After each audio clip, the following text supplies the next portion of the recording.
this challenge of this challenge of looking at what we have in terms of health information data and what we can do with that to inform our work on equity and social determinants of health is really critical, and I think long overdue in the region. So I think this is really an exciting project, and I would like to really thank the colleagues in the Social Research Center at the American University of Cairo for initiating this and building on their earlier work. For complicated reasons, which we won't go into, the grant is actually to the American University of Beirut. So I'm acting as PI at AUB, but I would just like to make very clear that this builds on the earlier work of the group at SRC. And so there's a long history of this, and of course the involvement in the commission on the social determinants. So, and I would particularly like to welcome the colleagues from Jordan and Morocco. I think this is a really nice combination of countries to work on. Of course, one more French speaking, one more English, but both with very strong health systems and with good data. So, I think these are terrific case studies to look at this question in. So I thought we could take some time, maybe just to introduce ourselves a little bit more, to say what our background is, so people know each other. I know many of us don't know each other. So maybe we could just go around the room and around the virtual room. And maybe I'll start with myself, just to say that, so I'm now based in Beirut, but I've spent years in different Arab countries. So I had a wonderful time working in Cairo in the 1990s. This was the time of the International Conference on Population and Development, very exciting times, particularly on reproductive health, which is my field. And I had the pleasure of working with SRC and many other organizations at that time. I have an interdisciplinary background. So I did my first degree in anthropology, then I did a master's in development studies, and then I finally did my PhD in public health. And I've sort of looked at reproductive health and public health more generally from various different, angles. So when I was in Cairo, I was working for a grant making institution.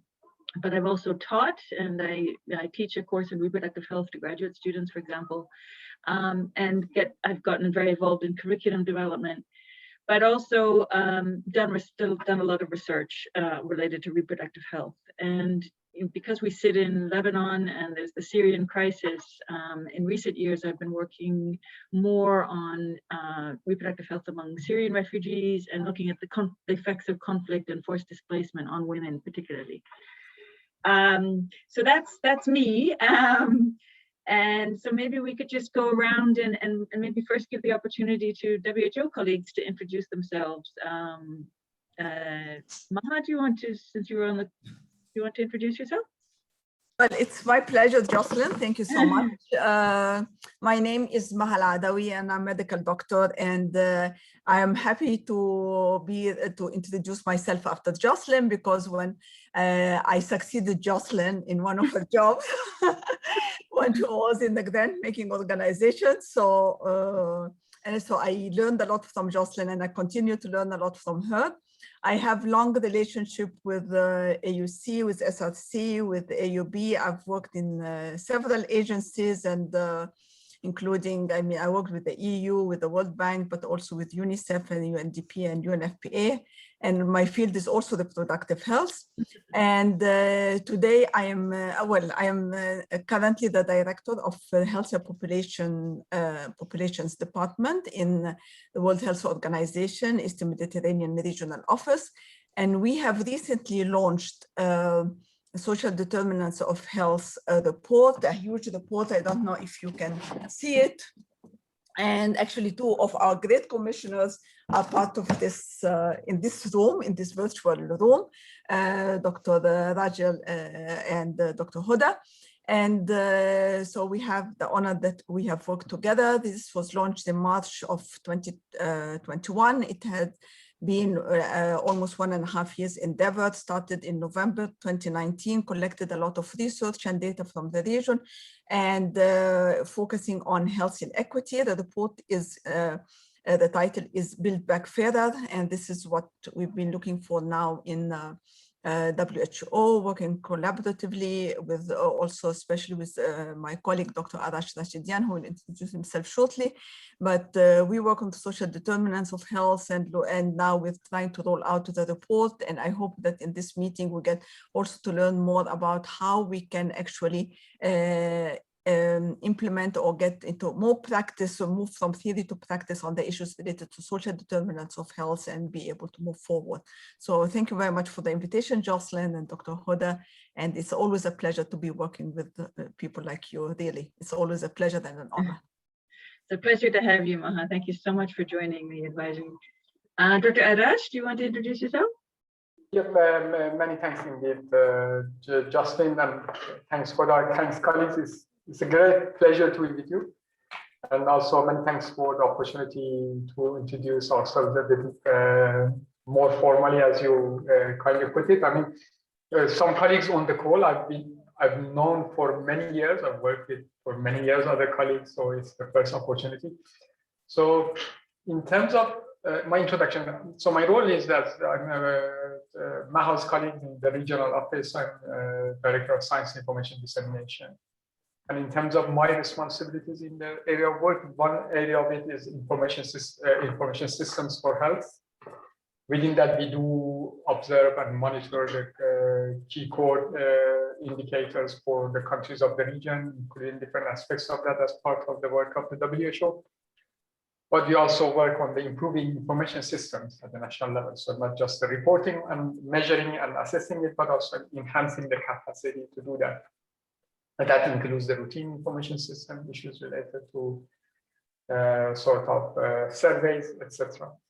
And within that, I mean, I also would like to highlight, I think, what Maha did about the report on social determinants of health. So we also had another major report of the regional office published this year. It was the first SDG progress report. So all health-related indicators. So it was published May, this year. We are just finishing the design part of it to formally print it, but it has not yet been printed out, but it's on web since May, and it was launched formally in May this year. And another report last year on the regional health profile, which was not country focused, it was more of a region specific on all areas of key areas of health action. So these are areas in terms of personal background.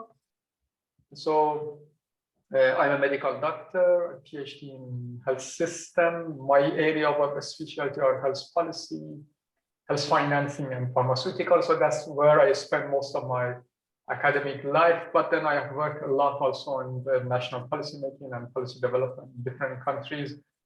So including my home country, Iran, and also in the UK, and been with the WHO for about 6 years now in these areas that I mentioned. And lastly, I think, sort of apart from this kind invitation that you, Justin, and Hoda had, and it was a pleasure to accept. I think it's also linked with some previous discussion we had with Hoda on the sort of the measurement approach, and some work that we worked with Shireen and Hoda and Zainab on developing the sort of certain indicators for equity purposes in the WHO. So I mean, also would be good to hear from Hoda. So I mean, if there is a link to that work as well, so that you know how they are building on top of each other, it would be really good to know. Anyhow, a great pleasure to be with you all, and many thanks for the opportunity to work with you.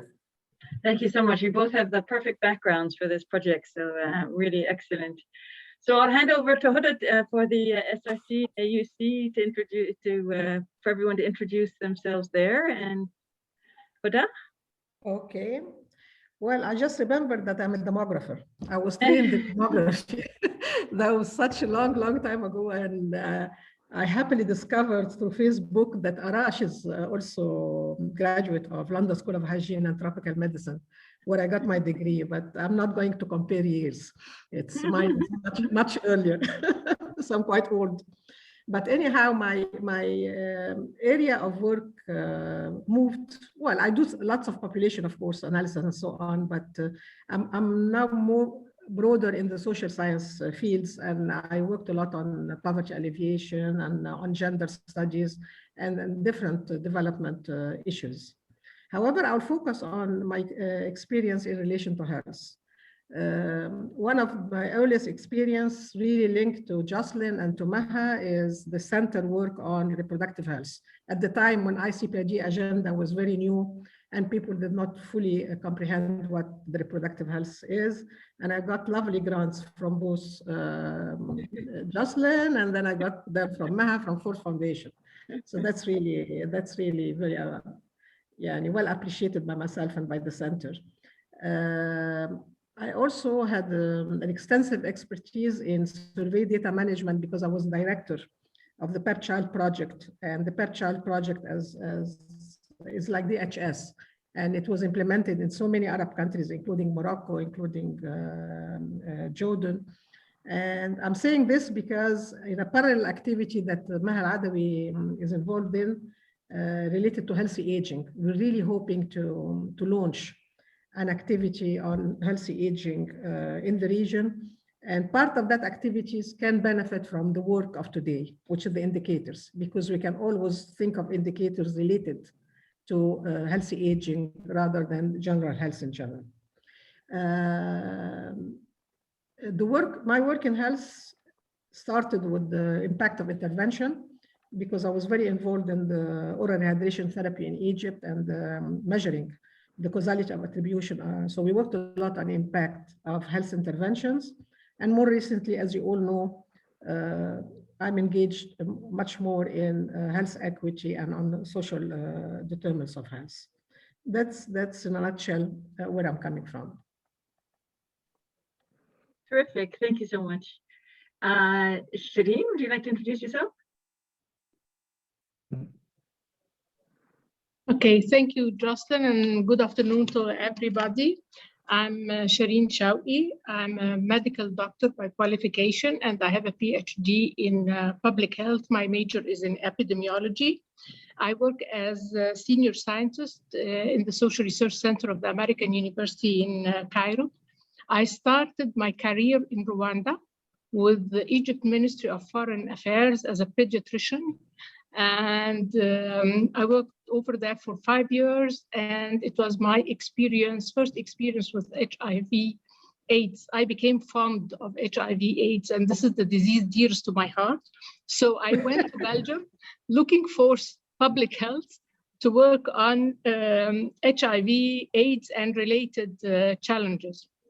But being a pediatrician, I kept it. So I worked in the field of perinatology,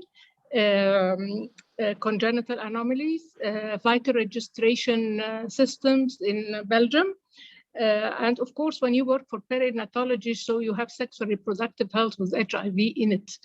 And from here came my interest in sexual and reproductive health. After I finished my work in Belgium, I went to Saudi Arabia, and I worked in the Faculty of Medicine, King Abdulaziz University, and I reached the degree of a professor of public health over there. And then I came back to SRC, and this is really the true experience, an exciting experience, putting all knowledge together. And in SRC, I'm working on all what is related to health from all aspects, mainly the social aspect. And I'm here with you today. I'm really excited for this work. Thank you. Excellent, Shireen. Thanks so much. Okay, so who should we go to first now? Maybe Wafa, I see your name first. My name is Wafa Mutariya. I'm a pharmacist, a homeopath. I have a degree in public administration, master's degree. And at the moment, I'm doing my PhD at the American University in Cairo. It's in global public health. And at the moment, I'm working on my thesis. It's about global health governance in relation to equity. And hopefully I'll take the case of COVID-19 vaccine research. Yeah. Excellent. Yeah, excellent. I'm so happy to be with you. So honored. That's it. Nice to have you, Wafa. Thank you so much. Thank you. I think we have Mariam, right? Mariam Abu Zaid. Is that right? You're at SRC? It's Fabio. Oh, I She have attended. Mariam Abu Zaid. Okay, so there's I have. No, Mariam is not attending. Mariam Oh, is not okay, sorry. attending. So Amr Sayed. Neither Amr nor Muhammad are attending. They were supporting us, and Oh, they're okay. recording this meeting. Oh, Yeah, okay. but we're having So maybe- Phoebe. We're Phoebe. having Phoebe Ramsey with us. She can introduce Okay, herself if Phoebe, you can don't introduce mind. yourself? Sorry, I'm seeing names that. Okay. Phoebe, go ahead. This is Phoebe Ramsey. I'm studying Masters in Economic and International Development, and I'm working on my research about the health information system in Arab countries and mainly Jordan and Morocco. Yes. I'm very honored meeting you all. Actually, I just read most papers written by most of you, and I'm interested to be with you here today. Thank you. Great, nice to have you, Phoebe. So I think we can move from Egypt to Jordan. Is that right? We've finished with Egypt. That's right. Okay. So Dr. Kariman, welcome. Would you like to introduce yourself? Yes, thank you. Good afternoon, everybody. I am Dr. Kariman from Jordan. I am community medicine specialist, worked about 30 years in the Ministry of Health. And my expertise is in public health for more than 22 years. Before that, I was general practitioner, of course. And I finished my work in the ministry as head of the Information and Studies Department. So information, health information, and all problems related to it in Jordan in general. It was my area. And last thing I did in the ministry that I edited the strategy for the national health information system, but unfortunately because of Corona and administrative problems, I asked for my retirement from the ministry, and now I am sitting home working with you, of course, and I'm so happy to be with you, and I'm honored to be part of this magnificent team. Thank you very much Thank for you so much. remembering me. Welcome, Dr. Kariman. It's nice to have you. Welcome. You are welcome. So Dr. Ahmed, welcome, and thank you. Thank you very much. I'm so excited, in fact, to work with the giants and figures in this field. This is really very interesting. I am Ahmed El-Nawafle. I'm associate professor at Mu'ta University. Currently, I'm teaching at the undergrad and postgrad students in public health and women and neonates health. That's the master degrees. While I'm also teaching the nursing students at the fourth level year. Nursing management. My background is nursing, in fact, and I graduated, say something like 28 years ago, and finished my PhD from Nottingham in the UK. And I had postdoc twice, one in UK and another one was in United States in Michigan University. Recently, since about 3 years or say 7 years, in fact, I started consultations working for different agencies, like one of them started with the Higher Health Council, already the access to the health services, because already I'm teaching the health service management for the master degree students, and I'm also supervising the research projects for the students in the university related to different aspects. And one of the courses also I taught is the health information system, and currently I'm supervising one of the students who is doing a master thesis about the health information system or the health the nursing informatics, which is part of the program for the the public health management master degree.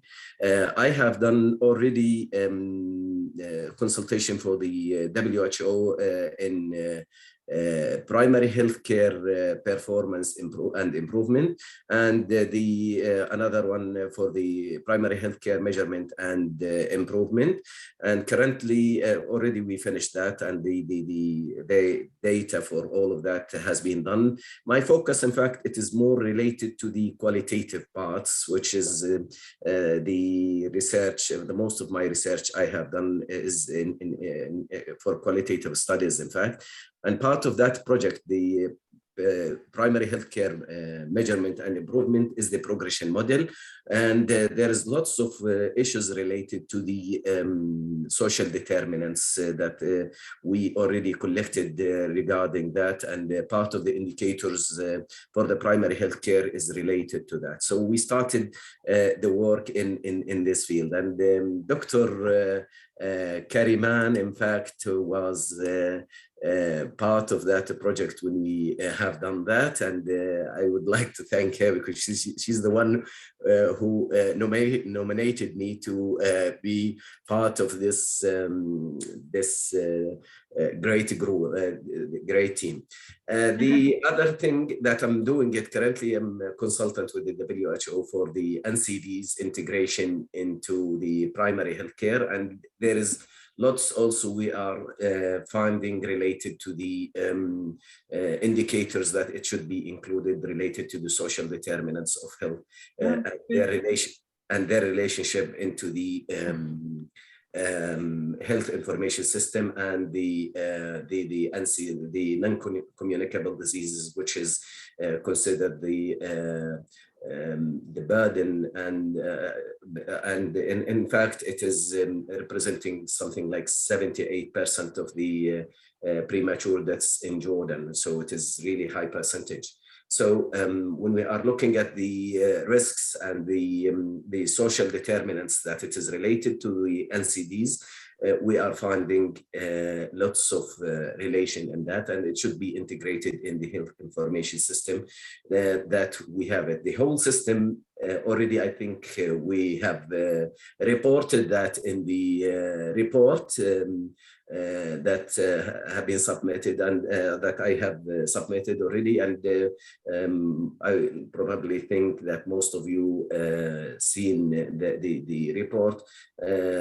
You see that most of the components of the health information system exist in Jordan, but the problem is related to the alignment and the integration of the whole parts together to be available for the end users. This is something very important. So thank you. I'm very pleased, in fact, to be with this team. Thank you. Thank you so much, and lots of relevant work there. And also nice that you mentioned your students, because I think, I don't know if Dr. Huda agrees with me, but I think it's always nice in these kind of projects to find ways to involve students. So, and many of us teach in universities, so that's great. Okay, so now we move to Morocco. So Dr. Boutayyeb, would you like to introduce yourself? Okay.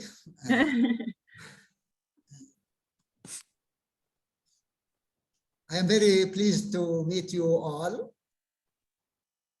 Actually, I had a PhD in mathematics, and I acted as a professor teaching mathematics for many years. But during the last 15 years, my research was acted on health equity, mathematical modeling, and social determinants of health.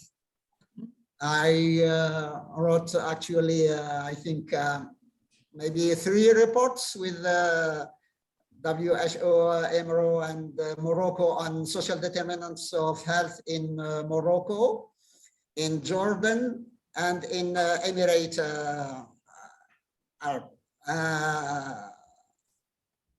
I did a lot of work on inequalities and social determinants of health. And I hope that this meeting will also be an opportunity to focus on social determinants of health. Very pleased to with you and Ahlan wa sahlan. Nice to have you with us. Thank you so much. Also very relevant experience.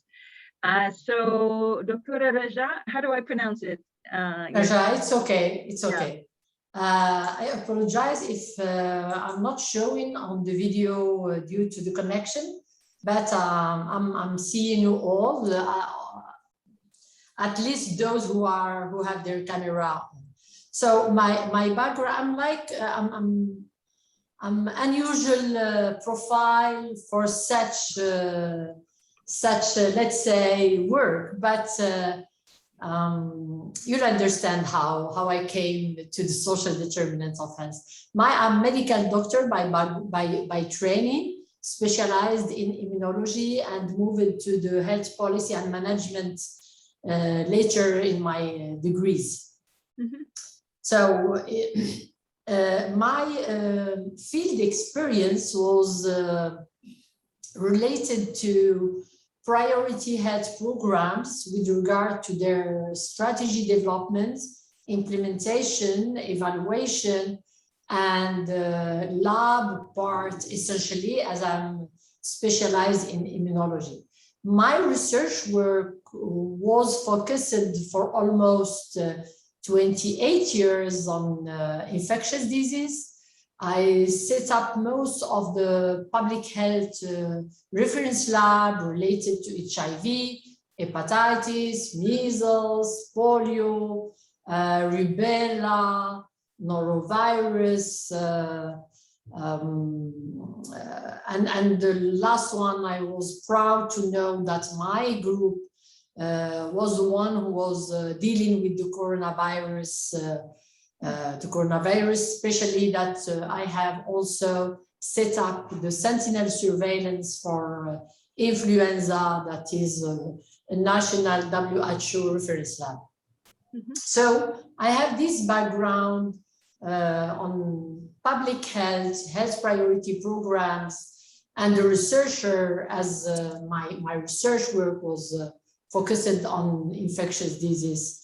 I was proud to have some of my work that informed decision-making, especially when it comes to introducing rubella vaccine with the measles vaccine in 2000, I think in 19 or 2002, something like that, because we have informed at that time with the research work that 27% of women was not protected against rubella, and also we have informed policymakers related to the HIV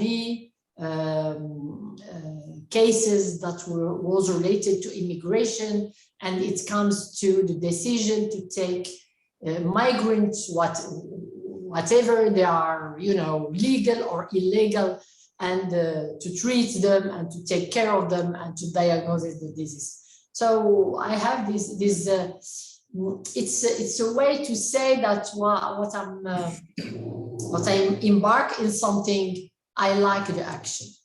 And coming back to what you introduced, Jocelyn, talking about a project, I think what we are doing is not a project. We are just going forward with the decision and the recommendation that has been taken by the Social Determinants of Health Commission at EMRO. It's a step forward, and I'm very excited, to contribute to that, because I hate, just writing reports, contributing to commission without any impact. And here, and I'm so glad to see that things are being done rapidly, because in general it takes years between the report and let's say the action and the workshop to implement. And now it's less than 1 year. So I'm so excited. How I came to social determinants of health with my background, I fall in love. I fell in love with social determinants of health in 2008. And I can tell you, since that date, I was reading this report, it wasn't in my area, but I was just reading it, rereading it, talking with people, connecting with people. I fall in love with Michael Marmot and his group. They are so amazing. And since that, I cannot just move to another area. And when the Emerald region decided to set up the commission, I was so excited and grateful to be part of this commission and to have to know people that are specialized in the area. And it gave me the opportunity also to know Professor Boutiyeb from Morocco, he's very modest and humble. He is doing just an amazing work on the field, and we are really relying on his expertise. I can tell you he's very rigorous and proud to be connected and happy to be connected with him. So it's my pleasure to join again this group and to be part of the implementation phase of the EMRU Social Determinant of Health Commission. And I'm pretty sure that it's not the first work and the first step. We'll have more to help implement and enlarge the strategy to the whole countries for the benefits of the country, the region population. Excellent. Thank you so much. Again, very rich experience, and it's interesting. We come at this from so many different angles, but the infectious disease angle is really interesting. So last but certainly not least, Mariam Abu Zaid, would you like to introduce yourself? Hi, my name is Mariam Abu Zaid. I'm working with the SOIC at the moment on healthy aging, the topic of healthy aging. And actually, I'm planning on doing my PhD soon, so it's very interesting to be in such an interesting topic, and maybe actually it could be my proposal because it's very interesting, and I'm glad to be here, and I'm excited to listen to all this information because I'm sure it's going to be very, very beneficial for you. Great, welcome. So welcome everybody. I'm going to hand over to Dr. Huda to give her presentation, but just before we do that, maybe we could just agree on a 10-minute break at some point. I know that we're all a little bit zoomed out after this COVID pandemic, so we might need a break at one point. Should we do that maybe at 1:30? Would that be a good time, or roughly around then? Sure. Yeah, okay, Sure. So over to you, Huda. Sounds good. Well, such an impressive and very lovely group, Yani. I'm so happy to be working with all of you. Let me first emphasize, it's an informal meeting, like Jocelyn said. This is our first time that we meet each other. And because it's an informal meeting, really, let's be very candid and critical and talk, because we are a team. What we're trying to do with this first working group is to improve the work that has been done already.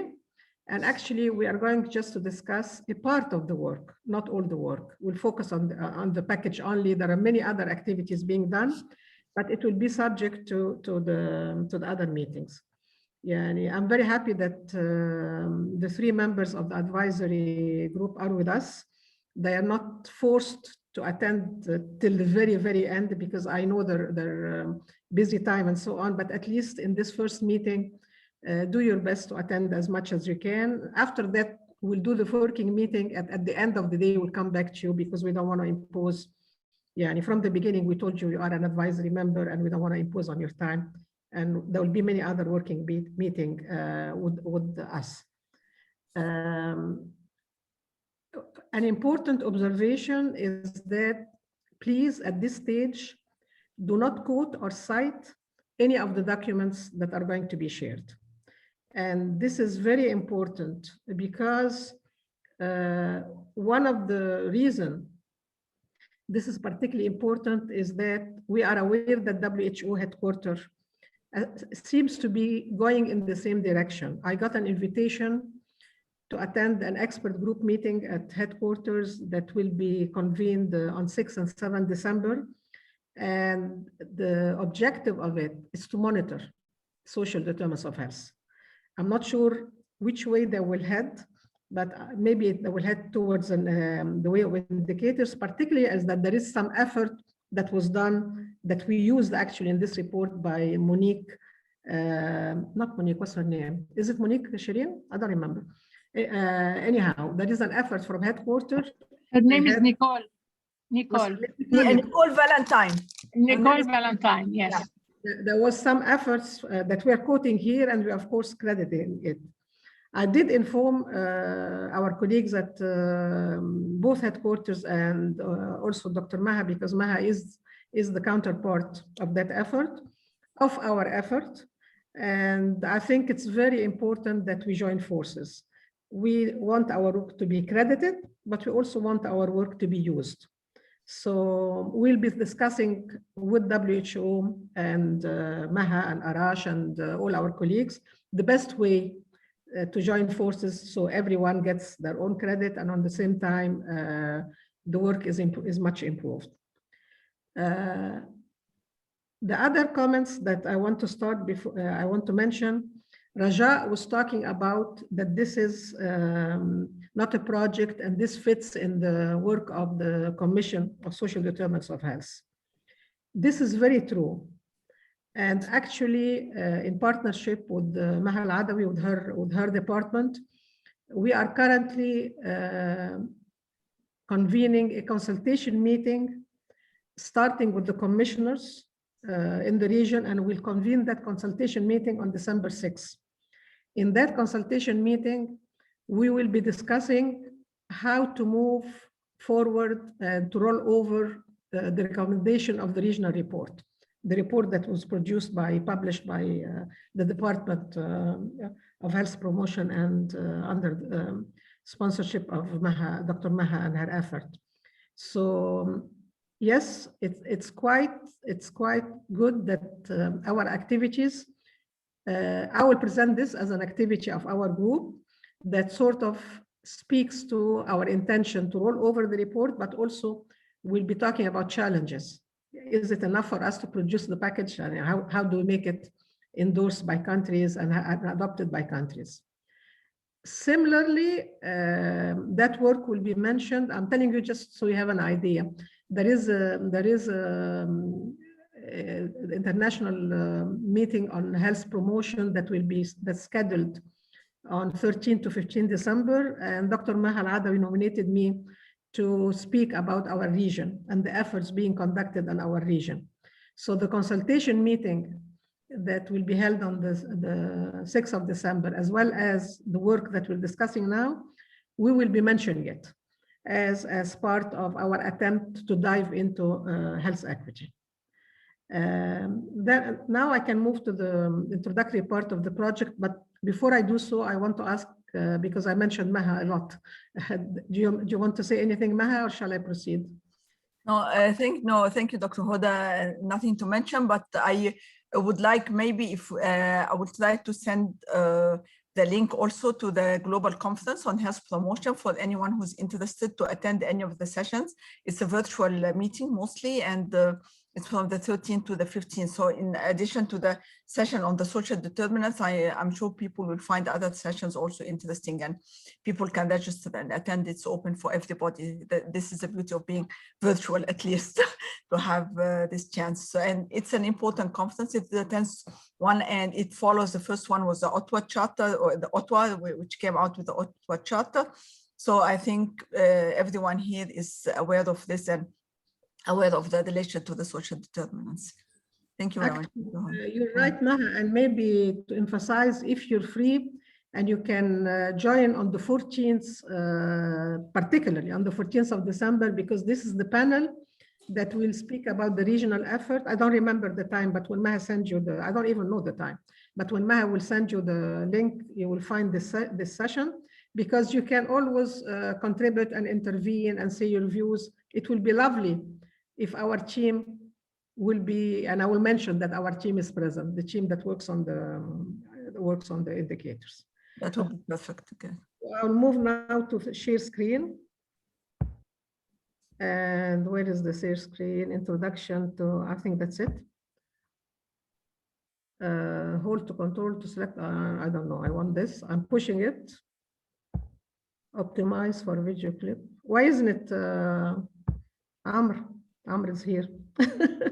I share screen, share, here it is. Share, معلش يا جماعة. I'm really a novice. And we can see it, it's good. And I'm using my colleagues يعني, who are always supporting me, and this is not nice because it makes you depend too much on them. Anyhow, so what I'm doing is I will introduce the IDRC project, but the real action will come when Shireen talks about her work. It's our work, but it's really led by Shireen. She has done a lot in that work. So, but could we just ask you to put it on, to do that project button at the bottom, which will make it full screen? Well, I put it, I went to the bottom. Oh, maybe it's not allowing you to do it. told me you can put it, and I don't you know have to just enable the editing from the top first, and then أول ايكون ناحية الماينس كده. أول واحد. First enable the editing. enable editing. مش معقولة كلكم بتعلموني بس أنا. Then the slideshow will now work. Now the slideshow will work.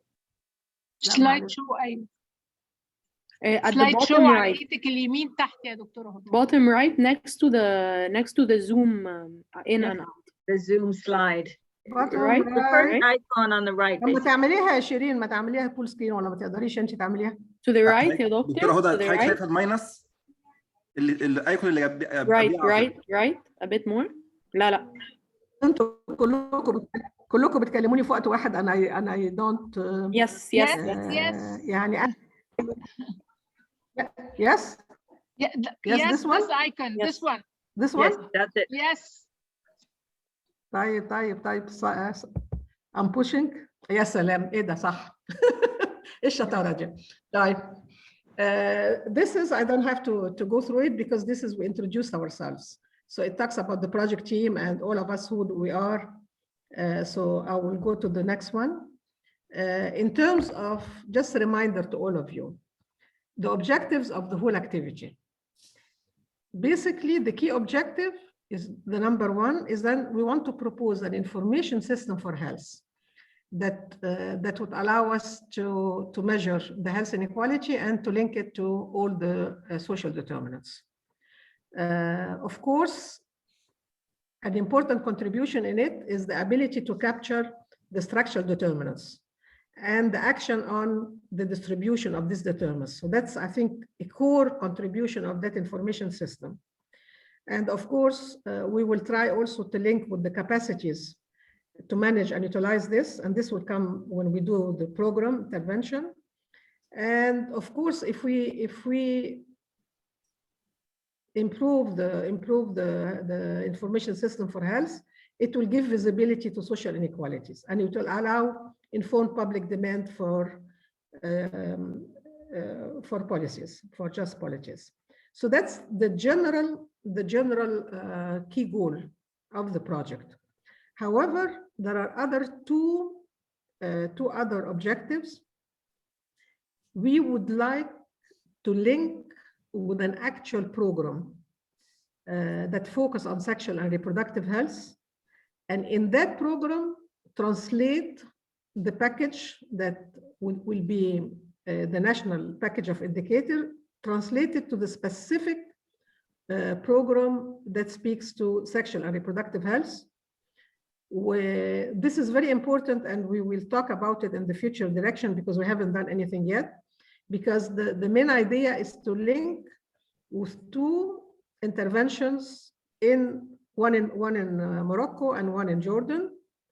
And while doing that, of course, because of sexual and reproductive health, it's very important that we are careful that we have a gender and human rights approach, and of course, an equity lens in the activity.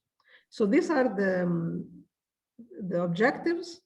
And the third, of course, would be, once we do that, we have a platform now.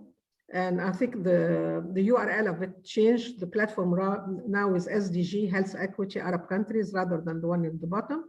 but we will put all that activities into the platform, explaining the whole project, but that's in a couple of years' time.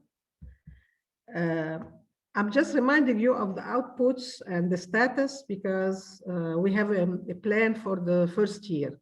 So by the end of February 2022, certain activities need to be completed. In terms of the preparatory documentation, I will not talk to you about it now.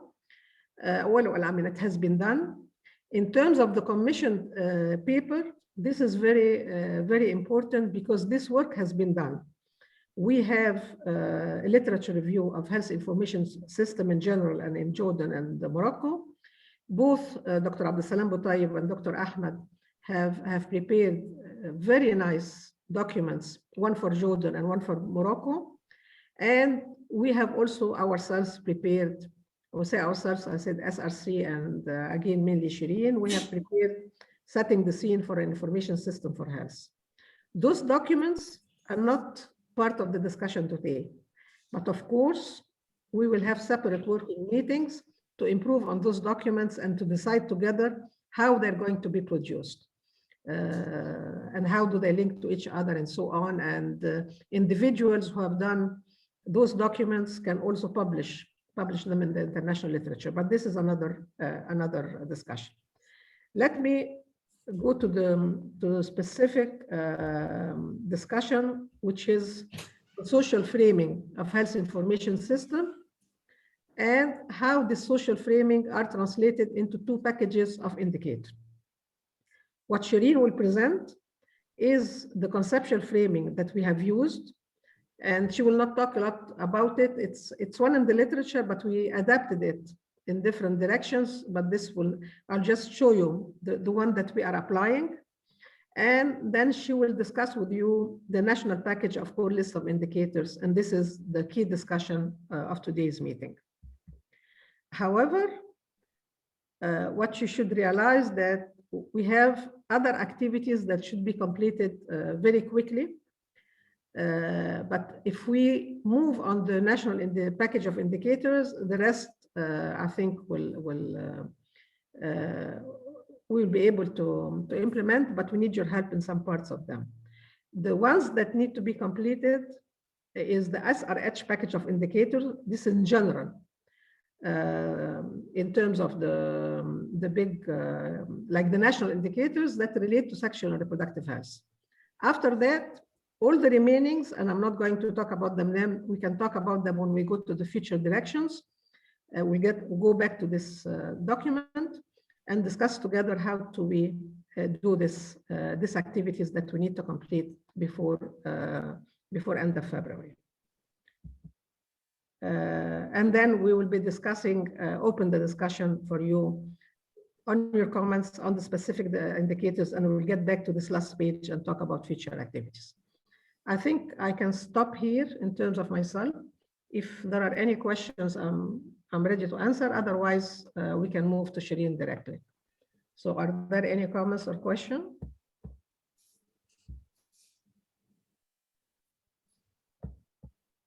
Huda, can I ask a question related to the final part of the work? How do you explain the choice about focusing the list, the core indicator list about sexual and reproductive health, and for example, not non-communicable diseases or another area which is more like dependent of large social determinants of health, components? Okay, Raja, the idea was to choose any illustrative example that we can speak into specific indicators, and we can speak to a specific program.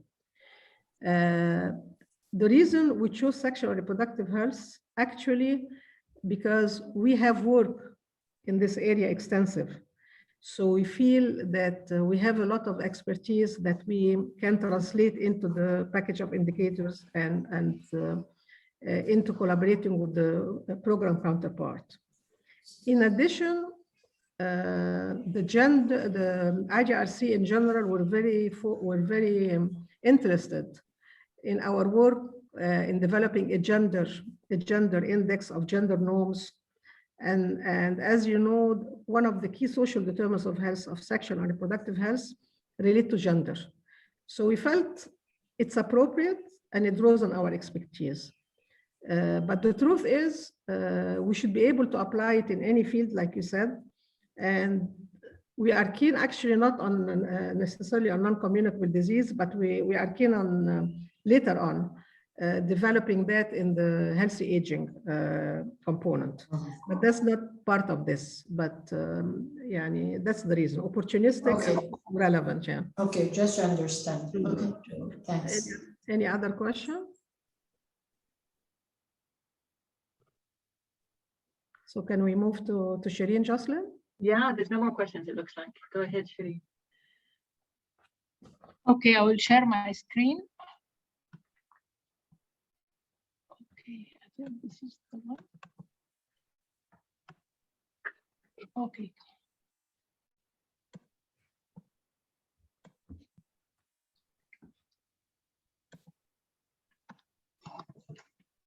Beginning. So I will take it over to discuss with you the organization of our report and the core and focus on the core list of indicators that we are looking for. But please, I will try to be as brief as possible, but please bear with me. I want you to get the taste of what we're doing, the taste of our idea. This will put you in a better situation for judging our work and really putting your input. The second thing, I will never lose the opportunity of having this group of experts, and I talk loudly with them. You know, when you talk loudly, you know where you go wrong and where you go right. So please forgive me if I just go into few details. I just want to show you that our work in SRC has not just started with this project. It has started long ago, early with the commission, the foundation of the Commission of Social Determinants of Health, when Dr. Huda Rashad was a member of this commission. And then I will speak about our methodology. How did we organize this report? And at the end, we will discuss together the list of indicators. Actually, in SRC, I will not take you through this long journey, but we always align with all the global actions. We always follow 4 major directions of work.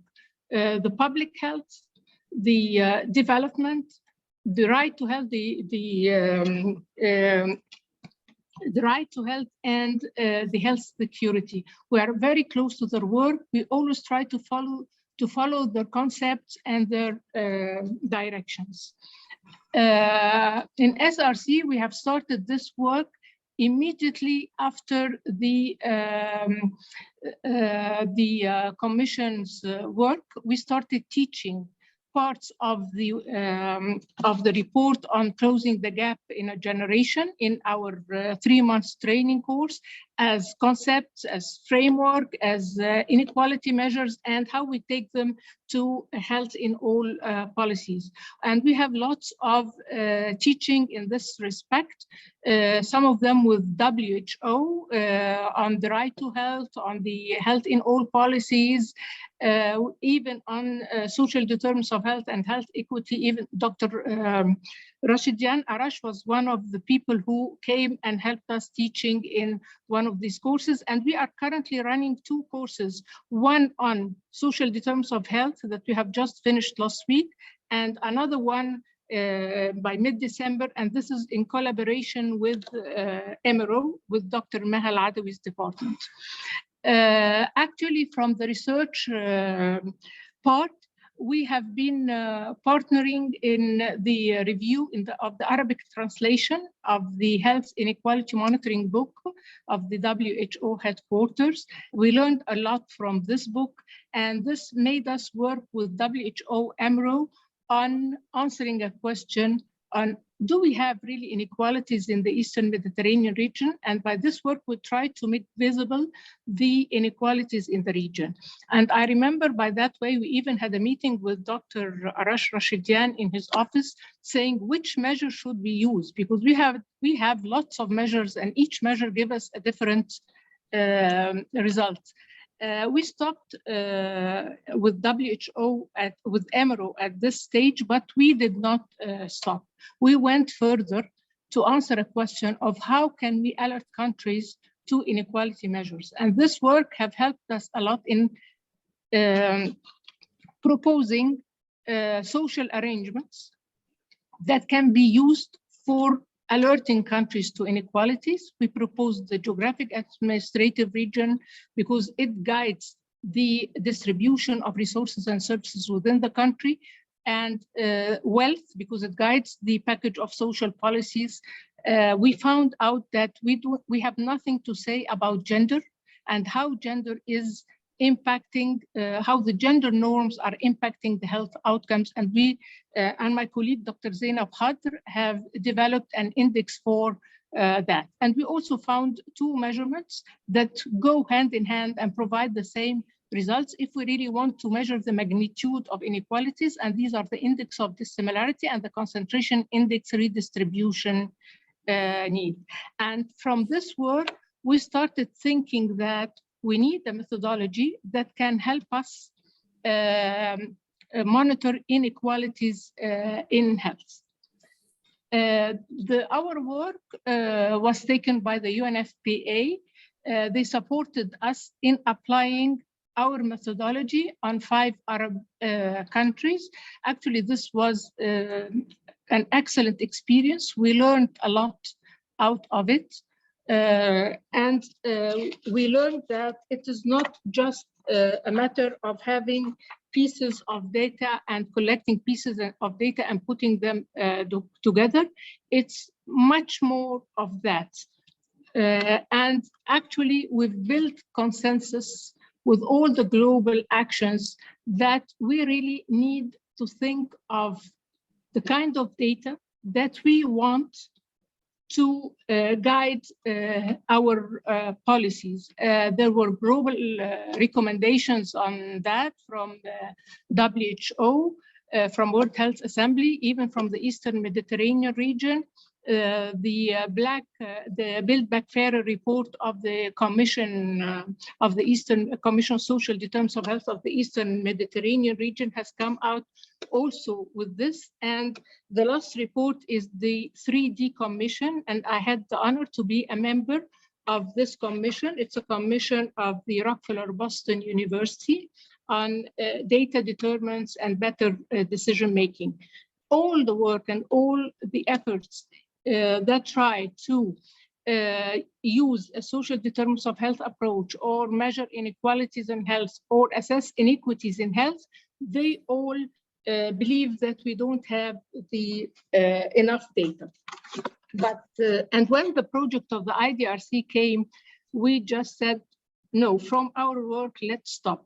It's not just about having pieces of data or pieces of information and putting them together. It's a whole system, a system that has to be strong, resilient, sustainable, and can provide the kind of data that policymakers really need.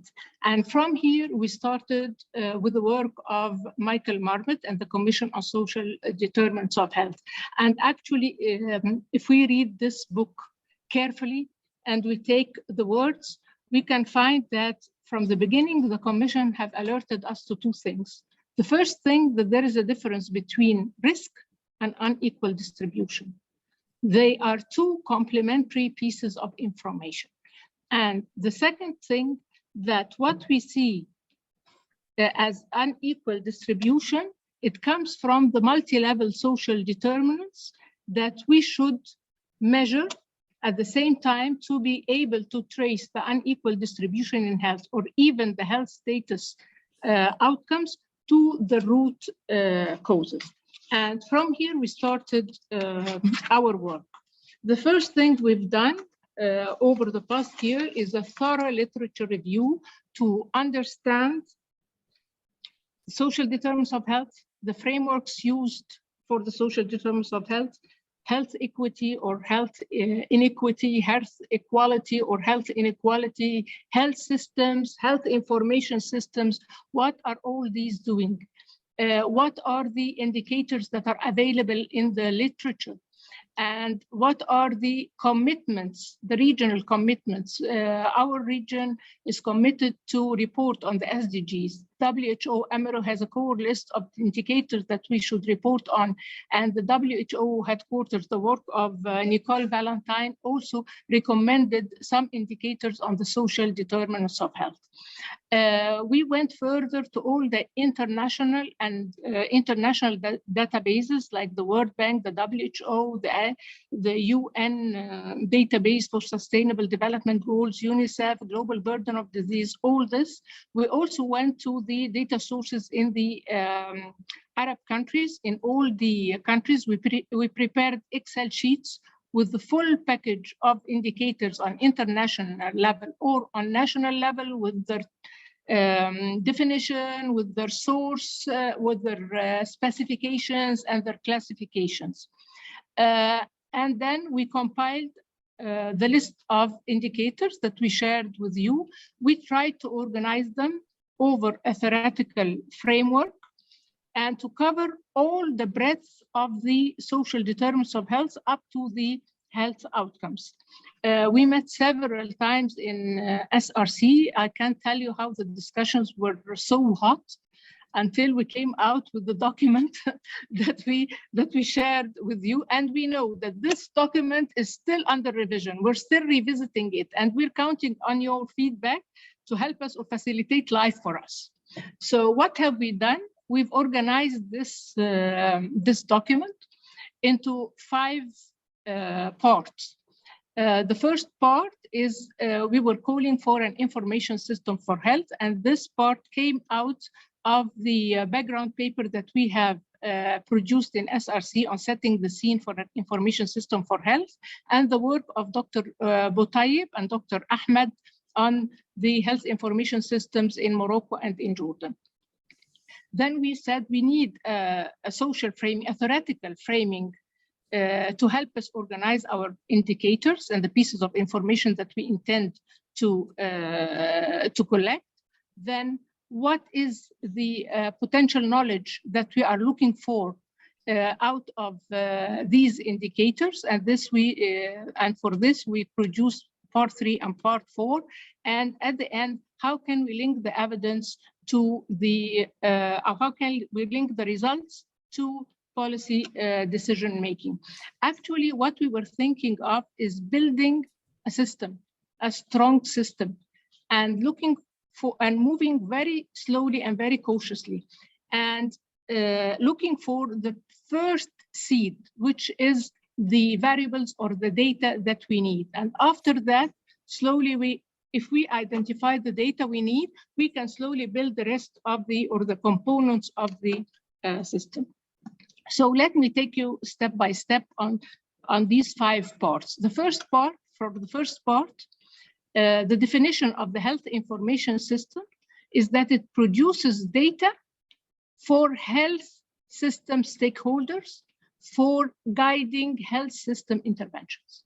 And what we are talking about in this new global shift in thinking health is that the information that we want to get out is not only for the health sector and for the health interventions. On the contrary, we want to guide all sectors. So we are proposing a change in the definition of health information system, or building an information system for health that looks for providing quality data that health and non-health stakeholders can use for making transparent and evidence-based decision-making for fair nations or fair societies.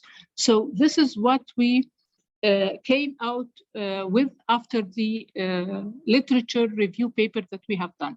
We also need that this system be capable of measuring national averages and linking the health outcomes through the lengthy pathway to the root structure of causes to assess the risk of being at ill health and also to assess the unequal distribution in ill health and link them to the unequal distribution of the social determinants, and at the end, link all this to policies and actions. So this was our vision for a new information system. We have used, of course, all our work was founded on the framework of the Commission on the Social Determinants of Health. But we have done few very modest modifications to this framework just to make it easier for organizing the indicators. The first block, number one, on the status and distribution of health and well-being, we kept it as it is because we found that it will be easy to put the indicators or organize the indicators in this box. The second block in Sir Michael Marmot's framework had the material circumstances and the individual factors together. But we thought it will be easier for us to organize the indicators if we split it into two boxes. Box number 2, referring to all what is related to individual factors, psychological, behavioral, and biological, and box number 3, looking for the contextual factors in which people live. And then the part on the health system, we thought that yes, it's true, it's the healthcare system that is responsible for curing diseases and reducing mortality, and also for preventing diseases and preventing risk factors and promoting healthy lives. So we have split it. We had this healthcare system as a separate block, but when we came to define it, we did not find a definition for it or a conceptual framing for it in the Commission framework. So we found a very valuable framework of the WHO on health system strengthening, which is a typical results-based monitoring and evaluation framework that you put inputs, you get outputs, outcomes, and impact. And they look to the inputs and the activities as the capacity of the health system, the outputs, outcomes, and impact as the performance of the health system. And we have added that we still need the effort of the other public systems. We need an enabling environment. We need social cohesion to be able to improve the contextual factors in which people live and promote their lives. So this we have put it in block number 5. We came to the social arrangement. We nearly kept it as the Commission's framework, but we insist on 3 major social arrangements that can help countries identify the unequal and uneven distribution. These are the geographic and administrative location, because countries distribute their services and resources according to administrative classifications. The second is wealth, to guide the social policies, as I told you. And the third is gender. And for this, we have 2 ways of looking to gender. The first simple way that I was proposing is that when we look to inequalities, we look to the unequal distribution in women separate from men, and then compare the overall unequal distribution measure.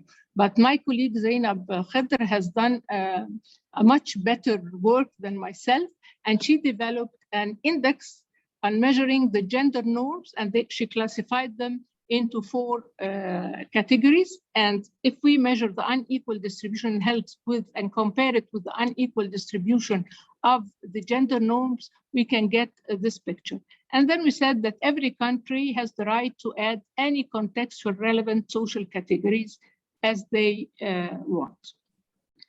The 7th block, we kept it as it is, and we did not change anything. And we moved from here to organize the list of indicators into this 7 blocks. So in the 3rd part, what we have done is just compiling the indicators and organizing them in the 7 blocks, because we thought that if we have this piece of information, countries will be able to identify priority health conditions. They will be able to monitor the public systems and the healthcare system, all the public systems, including the healthcare system, and they will also be able to monitor the social vulnerabilities. And if we have these national averages on everything, one can postulate the correlation between ill health and these different multi-level social determinants. The second thing, we also propose that we need disaggregations, and the indicators, many of the indicators have the disaggregations already defined. And this piece of information is very important to show in an information system, because they will help us identify those most at risk and will help us to assume association between ill health and the different risk factors. In part number 4, and this is what is new and what is really we are pushing for, is that we need an inequality measure besides each indicator to tell us if there are inequalities or not, know the magnitude of these inequalities, be able to rank them, so countries will be able to identify the priority inequality challenges. Because out of our work, we proved in the 5-country experience work that priority inequalities, priority health inequalities are not the same as priority health status conditions. They are different. And we need, and countries need to know both information. They are, I can say they are 2 faces of the same coin, but they are very complementary and they are very important to be added. And like that, we can see the relation between the unequal distribution of ill health and the unequal distribution of the social determinants, and we can go further to postulate the relation between these unequal distributions, and go further maybe with more sophisticated analysis to know which social determinant has upper hand in improving this. And this piece of information can help us a lot in guiding policies. The last thing, and this is the last part that we will not talk about because we are still thinking about it. We did not finish it. We started on this framework asking questions. We were able to put 5 very simple questions on the framework. And from these 5 questions, we were able to see that there are actions that can be seen. For example, to improve, to cure diseases, to reduce morbidity and mortality, and to improve and to reduce the risk factors. This is program level actions. But if we want to improve the contextual factors, we need community level actions. If we want to address the social vulnerabilities, we need a national level action. And at the end, if we need really a transformative change to stop producing vulnerable populations and to stop producing weak systems, we need health in all policy and intersectoral action. So this is the full idea of our work. Now I will come to discussion points. We want to discuss with you your general impression on the 5 parts. And then we go to the list of assembled indicators, table by table. We want to hear from you if these indicators are enough, we need more, or no, we need to remove from them something. What do you think about their organization in the 7 blocks, about their disaggregation, and your advice on how to come out with a minimum list of indicators that is relevant for our region. And thank you. Wonderful. So how do we want to organize this? Because I think also, Shireen, there may be some questions that people may have based on their reading and based on your presentation. So is this the time for those questions maybe before we move to the discussion points? Yes, Jocelyn, in order to organize it, first the question, like you said, and then we hear general comments. After we hear the general comments, then Shireen should present each block, the indicator under each block, and she can lead the discussion actually from there. Okay, and just one other question, because we had said we might take a break at 1:30, so, and it's 1:26. So how do we want to organize that? Should we how would you like to do that? I'll tell you something, Jocelyn. Can we hear if there are general comments and then we break? We hear the comments. General comments and questions now? And then Shireen, that's the general ones. I'm not talking about the block by block. This will take time. But the general impression, reaction, and so on. And maybe Shireen, after the break, can start replying to them and then presenting the detailed work. Okay. So I don't see any hands raised or see any hands raised. I want to ask one question. Yes, go ahead, please. Yes, thank you for the presentation. It is very nice and it explains a lot that I read. It was so complex for me. But I want to share you with something in Jordan. We have something specific here in Jordan that we have a lot of immigrants. Yeah, it is more than 2.5 million. I think Dr. Ahmad, he is with us, can agree with me. So I think one of the equalities and inequity that's provided by the health system here, it is that there is these people, they are immigrants. We have immigrants from Palestine and we have immigrants from Syria.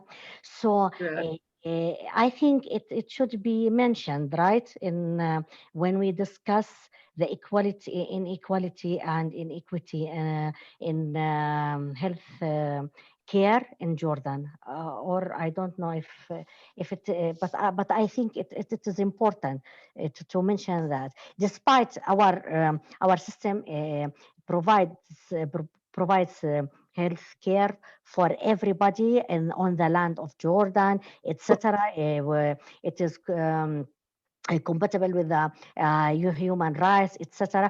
But still, there is inequity in providing the services in these places, and they are sitting or inhabitants of in camps. And I think, Jocelyn, you know that about our country. So I think my question is it important to mention that? I think we should mention that in our country, right? Thank you.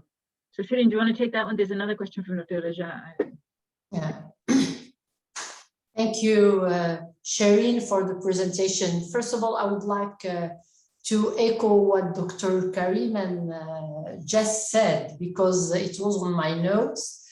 And knowing the region and what's going on with regard to the migration and refugees, and it's not only the situation of Jordan. Morocco and North Africa are being subjected to South African migration, and it's legal and illegal. And when we have been conducting the health equity assessment earlier, it was we wanted to know about, we also provide with healthcare, but I think we are going to reflect huge inequities with regard to the migrant component of the population. So for me, social arrangements needs to consider the migration status. And I know that, I wonder, we are not allowed in our health information system to collect information with regard, let's say, to the sexual orientation, to the ethnic origin, to the migrant status. Migrant status, I think it's just by habits that we are not requesting this question, but we need to come back to this information. I think the region is being subjected to a trend of migration and refugees. There is no doubt. The second social arrangement that I'm really concerned about is the disabled people. I know, and the disabled, people with handicap, disabled people. Yeah. And I know that, for example, Morocco is having almost 1,200,000 people who are being disabled, and it is increasing under, you know, under the war pressure, and it will increase. So again, for me, and the data should be, you know, notified in the health information system. We need to know about this status. It's an important status. It's not like having a national study that just comes each 6 or 8 years and inform us on their situation. This is these two comments, but my general impression on comments on the document, I wanted just to congratulate the group. It's just an amazing work, and I was like very glad to see, you know, the way it has been framed to facilitate the move from the framework to the block of information we are going to, you know, to collect, we are going to study and to analyze or recommend. And also the last slide that Shireen has shared with regard to the, you know, to the final recommendation or the final action that will be needed coming from, you know, the indicators to the policy making or to the action to be implemented. So in general, I'm really satisfied with this and find that this report is bringing something concrete, pragmatic, helping to move from, you know, the numbers and the lists to an implementation phase. I'm very comfortable with that. I will stop here and we'll have additional comments when it comes to the indicators themselves. Excellent. So we have 2 more comments by Dr. Ahmed and then Dr. Arash. I just wanted to make one quick follow-up before making general comments later, but that I had the same reaction about the whole issue about forced displacement generally, but also migration, right? So migration and forced displacement in the region. And, you know, the thing that we're seeing in the region is that the pace of change is so rapid. So it's very hard sometimes to capture these dimensions. So I was just building on what Dr. Kariman and Dr.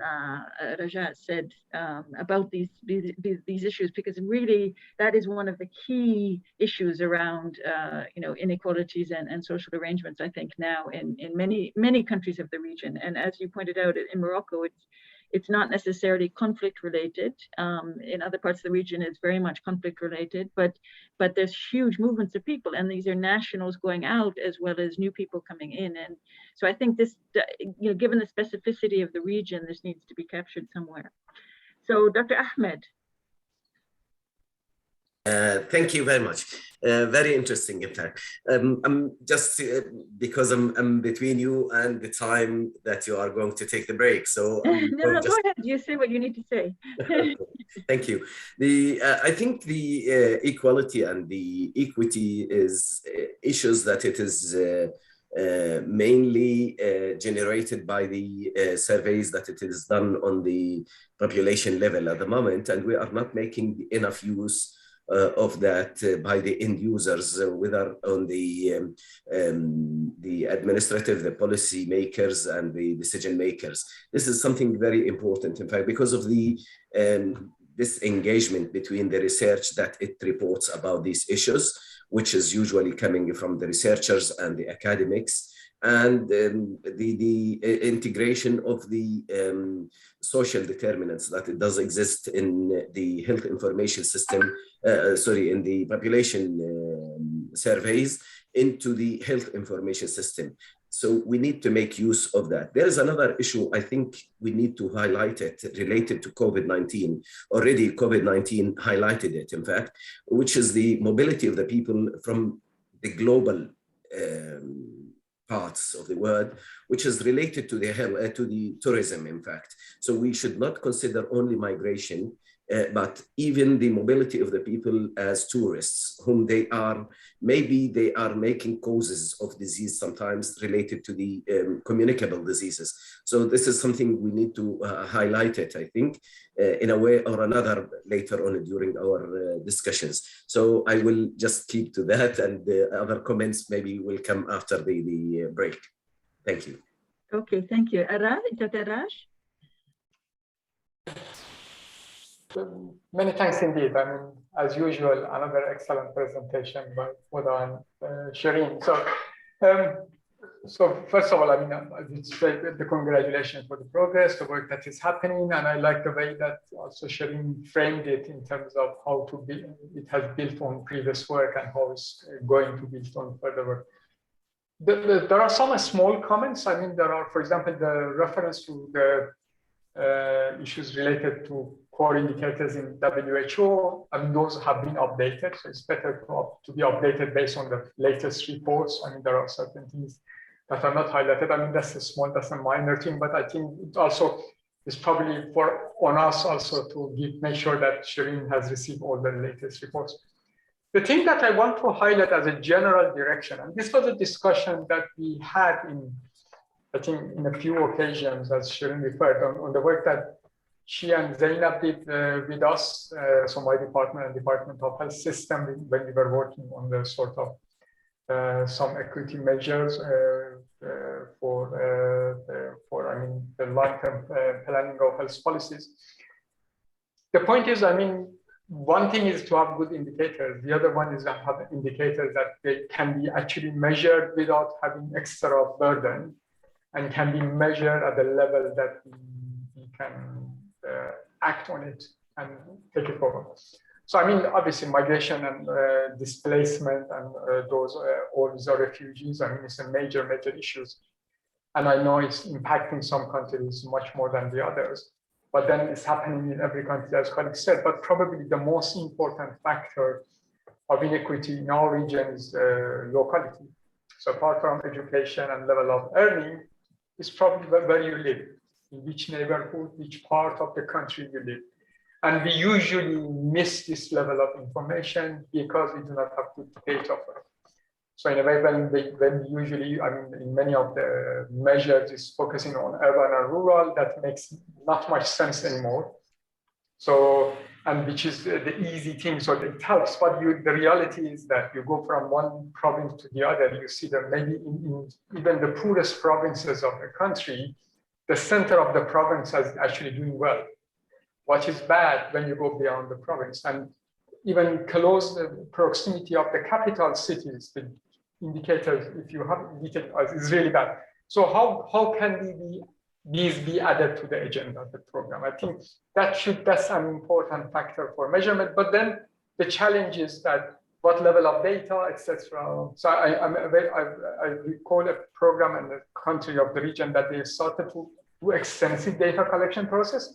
But the whole team, I mean, the national team, was a big thing that being done, led by the Ministry of Health, got tired after a few years of just collecting the data. So I mean, there should be also a balance of what is done. So I think that's one thing. Otherwise, I mean, it becomes a good set of indicators that may not capture the thing that we are really worried about. The second thing is when it comes to the issue of the quality of the data. I mean, let's face it. I mean, some of the most basic indicators of that we all talk about, say mortality, in our region, the situation of data on mortality is dismal.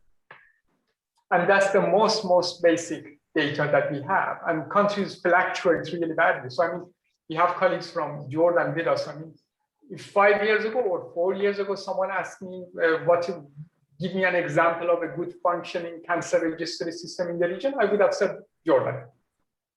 Today, if they ask me, I wouldn't call Jordan anymore. So the system that was working really well, so the institutions in our region are not sustainable, they are not working. So I'm giving these comments, I mean, this is internal team discussion. So obviously, if it was inter-country meeting, I wouldn't make an example of a country like that. We usually give the positive examples. But I mean, that's the major thing. Yeah, when it comes to mortality, I mean, the situation is really bad, the cause of death data. So it's one thing that, so let's say, I mean, a figure that we all report for all countries of region, maternal mortality, is something that Maha is, and many of you do care very closely for it. All of us do, but I mean, some of you have been actually working on it strongly. Even on that data, several countries of this region, the main problem is that we don't have data to be reliable on that for such a major incident. So again, I like to see a much bigger focus when it comes to the final on these fundamental, the level of disaggregation, how we can resolve it, knowing that it's practically extremely difficult, and also how we can encourage countries to go forward, do a better job on those issues. I mean, sort of, and the example of the countries that we have, Jordan and Morocco, both of them, they have success stories, but also a lot of big challenges. So Morocco, for example, on improving mortality data, is still, after several years of focus work, still there is a lot to be done. So how can we link it with those bigger agendas would become sort of a major factor to consider. Great, there's excellent comments. So Shireen, do you want to, how do we, would you like to respond on some of those and then we go to the break? How do we, Yeah, why not? Actually, you are sharing with me all the challenges that we faced when we started the work. All that we were thinking of. And what we reached is that it's such a complex system that we cannot address all the challenges at the same time. And that's why we said, let's move slowly, cautiously, take a challenge at a time. So the first thing is the indicators. Then look for the indicator itself, how will we collect it and how will we measure it? And then from where will we get it? And then after that, move forward challenge by challenge. But let me come to your concern about the migration and refugees as social arrangements. I completely agree. Maybe in North Africa, these are recent, and in Jordan, Morocco, even in Egypt, all countries of the region, the migration, the displacement, the refugees are coming after 2010. But even before, we had the expatriates in the Gulf countries.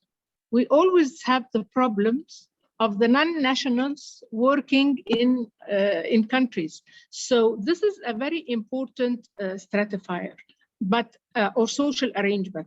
But actually what we were looking for is something, a minimum list that we can use to produce on the level of all countries, so we can compare countries and just alert them that you have inequalities. And we have put in the box that each country is free to add whatever social arrangements they feel important for their own context. So we did not, maybe we did not spell clearly the displaced and the migrants, but we left it open for any other social arrangement that appears in a country. But anyway, if you feel that this is an important category, we can put them. But we don't want to bother ourselves with the pieces of information that at the very beginning we find problems in collecting them. So let us think together if we should just keep it as we're saying it, or add it as a separate social arrangement on its own. And I know in Jordan, when we've done the first report for Jordan with the UNFPA, they insisted on this social arrangement, the displaced and the immigrants, and we did not find data. After that, we worked with the WHO country office in Jordan, and we've done it on all health indicators, and I think they had some information on that. I'm not sure of it. Zainab Khed knows better myself, because she's the one who took this analysis on her own. But let's think about it. If we want national health information systems or information systems for health that produce information that we can compare between countries and within countries, do we really need to add something else or not? The disabled people are very important group, but in our work, we're putting disability as an impact measure, not as a stratifier. And you will find it in the first block under morbidity. And this was one of the questions that I wanted to ask you, because disability is influenced by the multi-level social determinants that ends up in disability. So do we see it as an impact outcome or an impact measure, I mean, or should we put it with the social arrangements? For me, I see it as an impact, a serious impact to many things that happen on national context, but maybe I'm wrong in that. Okay, what else? The COVID-19 and the mobility of people as tourists. I don't know if tourists just coming to a country for a couple of days should be included. Of course, the health system should cover them. I'm not saying that this is not the problem of the health system. No, the health system should cover them. But should this group be included in a national information system for health? I don't have the answer. Maybe you can think with me if we really need this piece of information, because all our countries are receiving, if not thousands, millions of tourists every year. So how can we put them on our national information system? I completely agree with Arash on all the problems of the core indicators that we're looking for. And thank you for alerting me that there is an updated list. If you can facilitate life and send it to me, it will be great. And I will try from my side to look for it. The measurements that we do on the indicator or the variable that we choose are very important, and we should think critically of them. Should we really compare urban and rural? No, this is, by the way, this is useless. And comparing male and female, it is still useless. Either if you want urban and rural differences, we need to see ill health distribution to the population distribution in urban areas alone and in rural areas alone, and then compare the outcome measure of both together. And the same for males and females. But what we do now by just comparing differences in proportions or doing gap measures, they are completely useless and they're not telling the truth. The problems of indicators are huge. It's not only that they are not available or not updated or not shared. Even the ones who are produced are not produced or calculated in a standard way. And the problem came out with the indicators of the SDGs. For example, the cardiovascular mortality, it's a probability of dying according to life tables. I don't think that our countries are producing such piece of information. We're just dividing the number of people who died from a certain condition and it's finished. So even the comparability of such indicator will not be possible. And measuring trend, if we change the definition, it's not possible. So this may be a second step. When we settle down on the list of indicators, think how we will move forward to build capacities of countries that we all together speak the same language and produce the same kind of information, standard information that we can monitor over time and compare between countries. I hope I have replied to all your comments. I promised in the chat that I would give the last word before the break to Dr. Khuda. Just very brief comments. I agree with everything that Shireen has said, and all the comments are very relevant. When you talked about displacement and migrants and so on, I was going to say first, every country does what it wants and contextually relevant. But now, actually, I think you are completely right. When we choose gender as an important stratifier, it's because we recognize in our region the power relation that relates to gender is very important. So when we think of it, giving our region, giving the conflicts and giving the displacement, we must say that this is a key social stratifier, and let's try and see how we're going to capture it. Even if you can't capture it, we have to insist that this is in terms of group, like you said, it's very important. In terms of the disability and so on, it seems to me the whole idea that we say that there are invisible groups, there are invisible health challenges that need to be put on the agenda. We can even just say it as a major comment.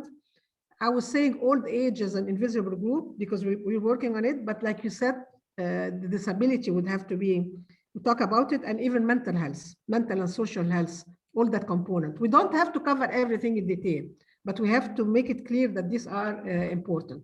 My last comment, let's agree that today we're talking about relevant indicators, but there are other two steps that we have to go through. Minimum number of indicators, and then like Arash said, the practical and feasibility of collecting them. So in order not to go into many directions, let's focus first on whether these indicators are relevant and whether they are in the right block. But then we can work a little bit more on minimizing them, excluding, maybe also today, if we can exclude, fine, but let's not talk about the practicality and feasibility because we have to discuss that in another meeting, I think. Great. I think that's a really good concluding comment before we break. So, yeah, Justin, yes, go ahead. Just quick question. Yeah. I put a few things in the chat. Can anyone see them? Yes, oh, okay, we saw them. I just copied them. Yes, the metadata, the new core indicators. Is that what they? No, that's fine because there was no reaction. I just became worried that maybe it's not accessible. Go into a black hole. Yes, we got it. Thank you. Okay, so by my laptop, it's 1:52. So should we aim to try and be back? What do you think, Huda, by 2? What time is it? A little longer, maybe 2:05.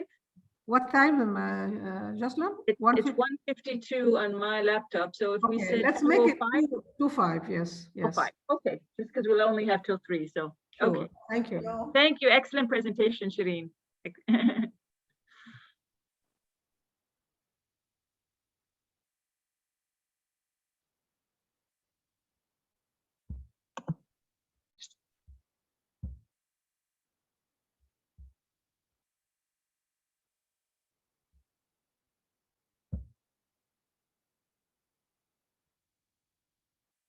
Well, so do you want to resume even though everyone isn't quite back yet, or how do you want to do it? Yeah, let's resume, please. Yeah. Yeah, okay, because otherwise we need to finish on time. Because yes, end of the year is really crazy, and I think most people are back. Yeah, thank you so much. Okay, so so I think Shireen has the rest of the presentation. I had a question about how you're defining social vulnerability, but maybe you could, that will come up in the next bit of the presentation. So let's move on. So Shireen, you wanted to then go by block. So why do you do that? And then, and you let us know when you want us to comment. Okay, I will share my screen. I will share table by table, and I would like to hear from you what you think about each of the indicators, each of the organization and the indicators within the block, okay? So let me, where is that badge? This one. Can you see it? Yes, we can see it. It's perfect. Yes. Okay. Make it a little bit bigger. So this is the first block, which refers to health impact on health status and distribution. And as the framework of the commission, it has 2 blocks, mortality and 2 sub-blocks, I mean mortality and morbidity. And even within mortality and morbidity, to facilitate life, we try to refer to subdivisions within each sub-block. So these are the list of indicators for you. Please let us know which one of these do you think is relevant? What should we remove? What should we keep? Maybe we should agree that all what is SDGs and what is important for the Emiro region, we should keep. And these you will find them, either you'll find the number of the SDG in front of them, or just a correct sign that this is within the WHO. And of course, I will check the new list of the WHO to update the tables. So let's take them one by take this table and see which one of them should we keep and which should we remove. Yeah, basically, I mean, just to jump into the discussion, sorry. So yeah, please, Shireen, please update, yes. But then my thing would be that, yeah, from WHO point of view, I would agree with that argument. First of all, I mean, you will stay with still a long list, although it's a much short list than many program wishes to see, much shorter list, but still the list will be long. And these are the lists that are, at the minimum, countries of the region are committed to it, according to a global governance, either WHO governance or UN governance. Then I think I would say there should be a strong argument to add to that list. If anything that is missing, that, for example, this work wants to recommend to WHO or UN saying that this is so important that you have to add it. So that there should be a very strong argument for that. And I would also say there is room for removal of certain indicators from this work. And my argument for that would be something that, for example, so there are things that WHO or UN we are putting as an ambition, while we know the data is not there. For example, you might say, well, these things that we do not expect within the next 4 or 5 years, there will be a major change in data situation, then perhaps this can be excluded. So that's the sort of logic I would suggest for decision making. So other comments? I'm just going down. Please, yeah, okay, can I please? Yes, go ahead, Maha. Yeah. No, I noticed that neonatal mortality is with the sexual reproductive health related mortality. And since it's actually part of the measurement of infant and child and under 5 mortality, maybe it should just move to the block. And I fully agree with what Arash said, that some of these indicators, I mean, fully agree. We have problems with some of the indicators, and I don't, for example, the number 14, suicide mortality rate, it would be very interesting to see how we can go about that, because we cannot, even the countries are not giving the data. But anyway, I'm not discussing this now, but if we can just move neonatal mortality, because it is part of the count actually for the under 5 mortality, that's all. Can I just add on the suicide mortality rate? I mean, there are the global school health surveys that ask about suicide ideation, and those have been done in countries of the region, but they're not comprehensive, so that's the problem. Okay, so other comments? I don't see any other comments. One quick, yes, it's me, Justin. So yeah, on suicide mortality, on suicide mortality, I wanted to add what Mal said. So there are reports that even UN refers to and WHO refers to from regional standpoint and from data standpoint. We cannot rely on them. I mean, they are not based on real data. They are estimation processes that are inaccurate. So unfortunately, I mean, even some teams in WHO reports, I'm never happy. I said that countries would not even record accident mortality. I mean, how can you claim that you have their suicide mortality correctly? So in that sense, there is a problem there, although it's a CG. Yeah. But let me ask a question. If we want to measure mental health and we will delete, I know it's difficult, suicide mortality, can anyone think of an outcome measure that give an indication or a proxy indication for mental health? Because otherwise, you're completely not covering this dimension of health. Depression, maybe depression. Pardon? I think depression, it can help regarding mental health, because suicide, I think it is the end of any problems with mental health. So maybe in between depression, I think if we look for this, we can find how population are mentally, if they are healthy or not. So depression and the prevalence of it. You're right in a way, because there are many surveys that measure loneliness. I'm not necessarily diagnosed depression, but there are surveys that can give you indication of. So let's put that we need something on mental health. More. Or at least proxy for depression or something like that. Yes. And okay, can I ask about healthy life expectancy at birth and healthy life expectancy at age 60? How can we measure this? If the baby born with, for example, problem, he is disabled. I don't know. Can you explain it, Dr. Shireen?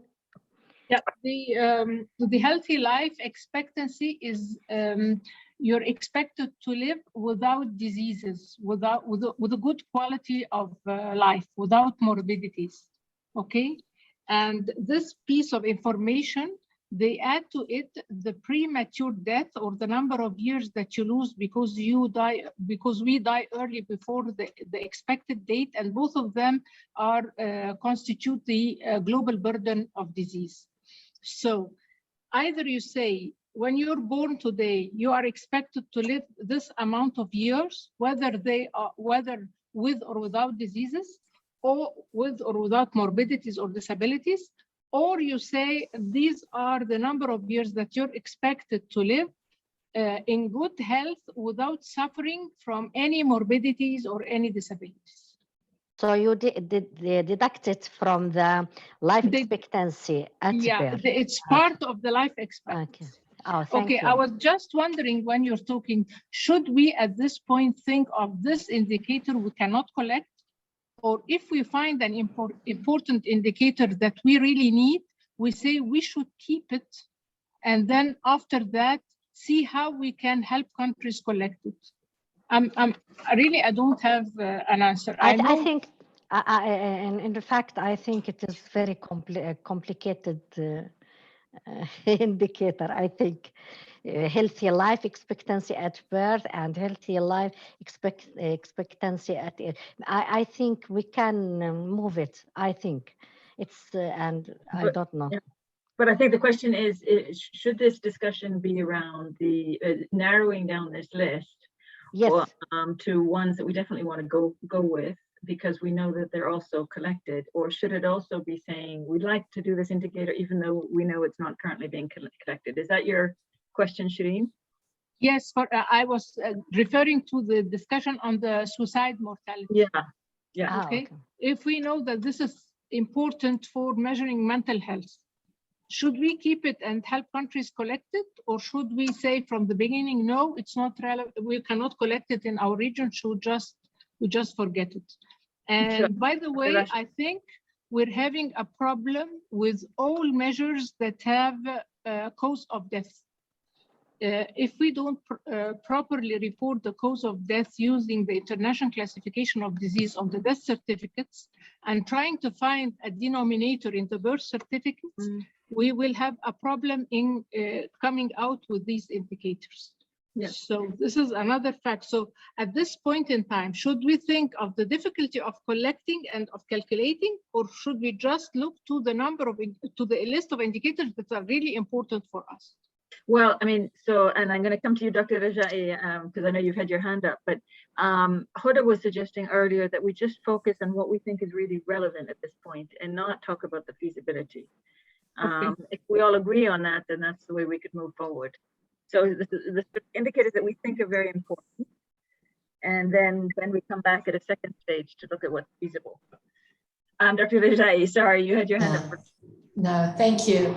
I was in the same position, wondering if we are going to comment on the indicator list as it is, to just what is the important indicator, or what is the feasible implemented indicator on the ground. We have faced this when we were establishing the Moroccan health equity assessment studies. We went through the international indicator list and those on SDGs, and those in the EMRO, and in the large WHO list, and in the European. And we put these tables, and we finally, come out with the most realistic and the most reliable information that we get here. As you said, Shireen, there is no data about the death causes in many countries in the region.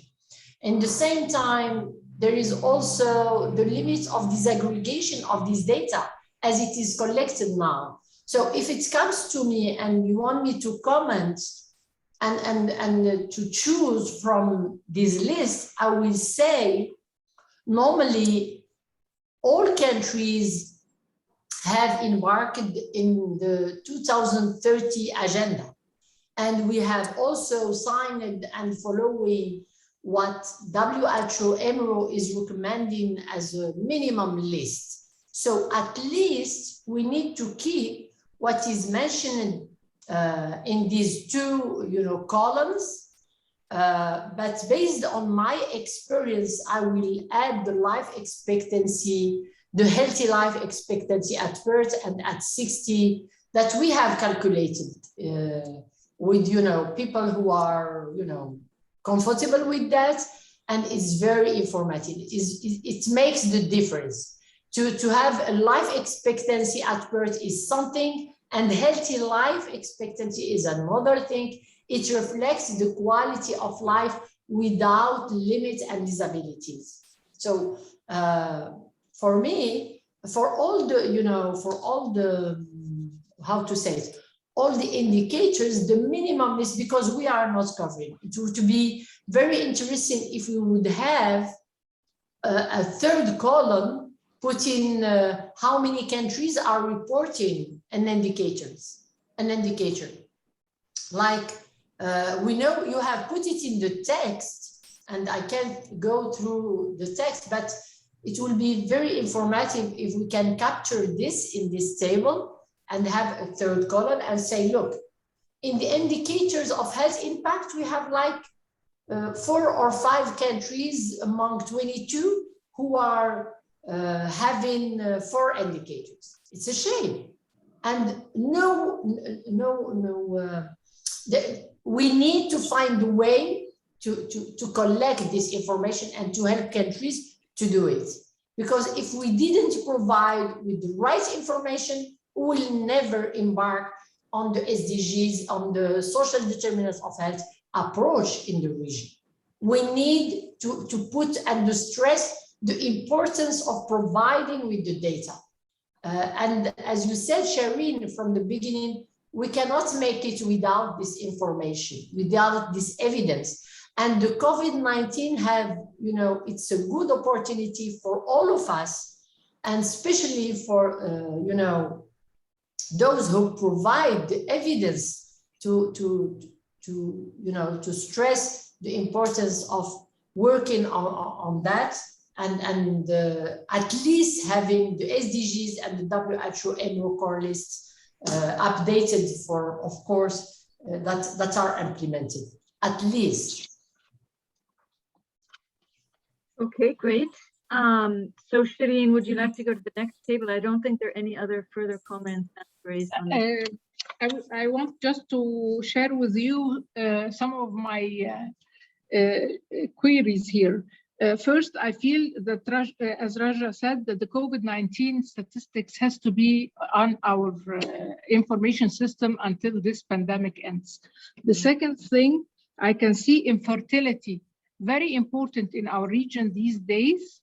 We hear a lot about the infertile couples and the in vitro fertilization in our countries. This is not noted and reported at all. I don't know if you would advise that we add these. They are neither on the SDGs nor on the WHO list.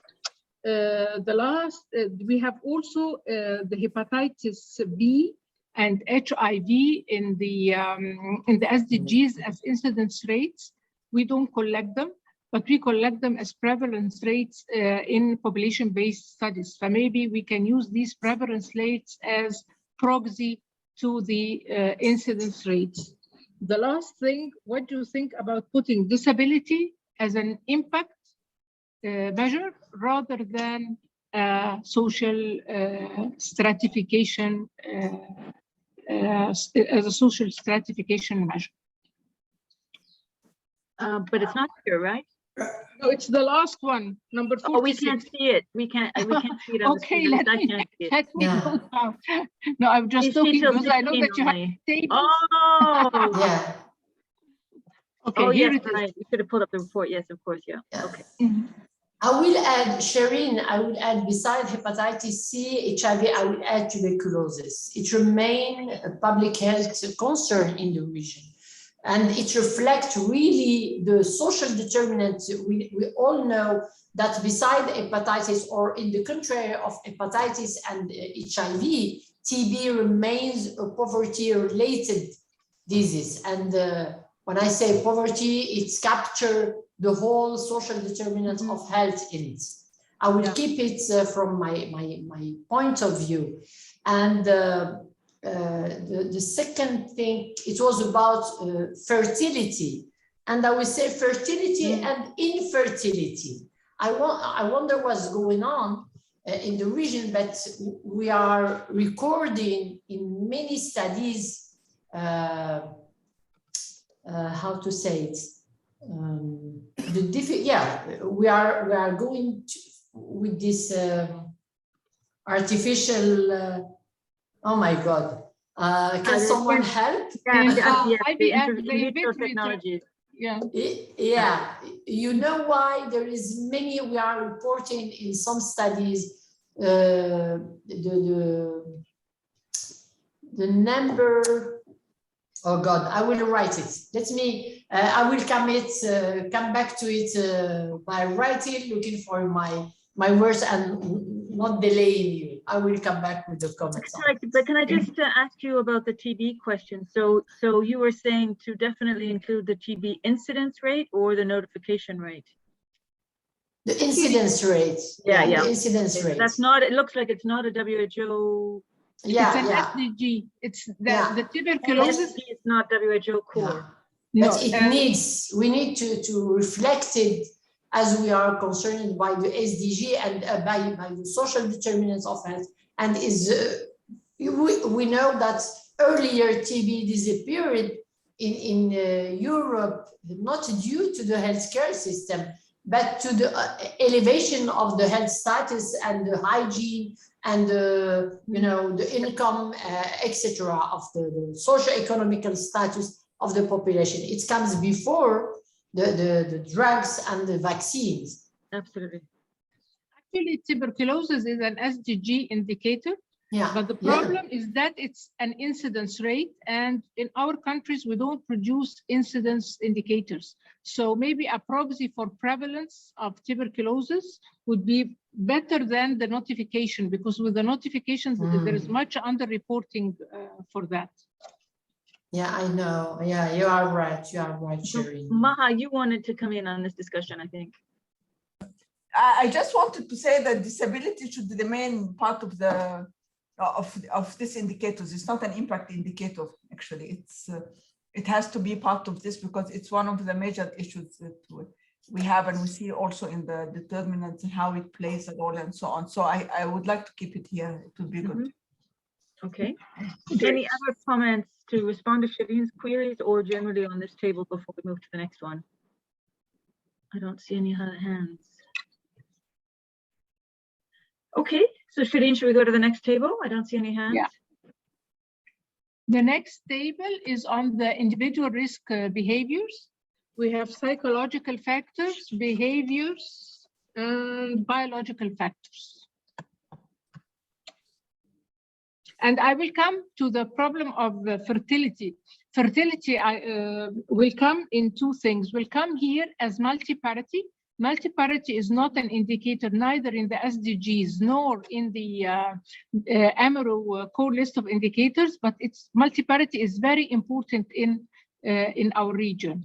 And fertility will appear again in total fertility rate that is in another block. Okay. So we're commenting now on this table?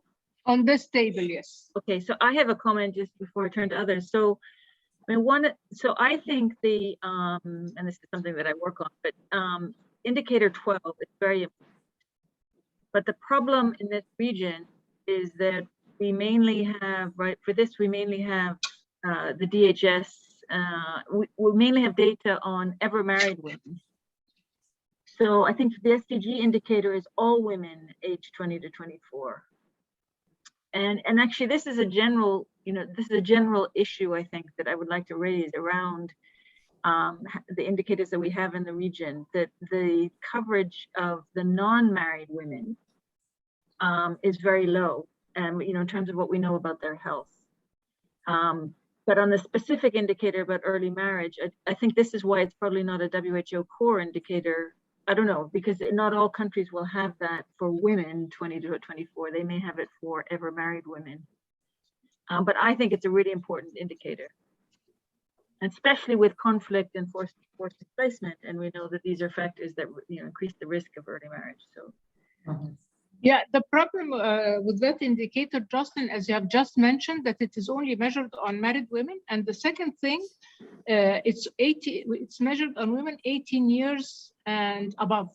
So the 15 years is not also captured, because all the marriage before 18 years in our region is not registered, so it's not counted. This indicator, I agree, is a very, very important indicator. We should keep it and think how to improve the quality of this indicator later on. Yeah. Okay, other comments on this table? Yes, please. I don't see any hands up, but please. We have psychological factors. Are we happy with the psychological factors? There are 8 indicators. Do you have any problem? But none of them in they the are core list. all SDGs. All of them are SDGs.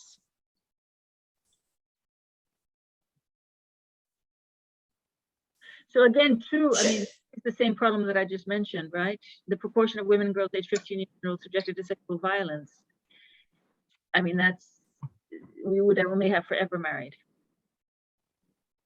Yes. I wanted, sorry, Shireen and Jocelyn, I want just to ask Professor Boutayeb if he can answer that, because if I'm right, we had the information, we have collected the information about the under 15, the marriage of the women under 15 years. Am I right or no?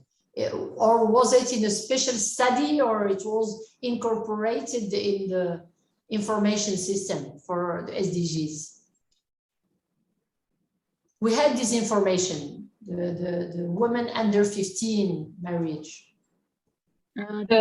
Actually, the information under 15 years, you ask the ever married women if they had their first child before the age of 15. These women may be now 50 years old. No, 49 is the top thing. Maybe 49. So you're asking a very long period backwards. Yes.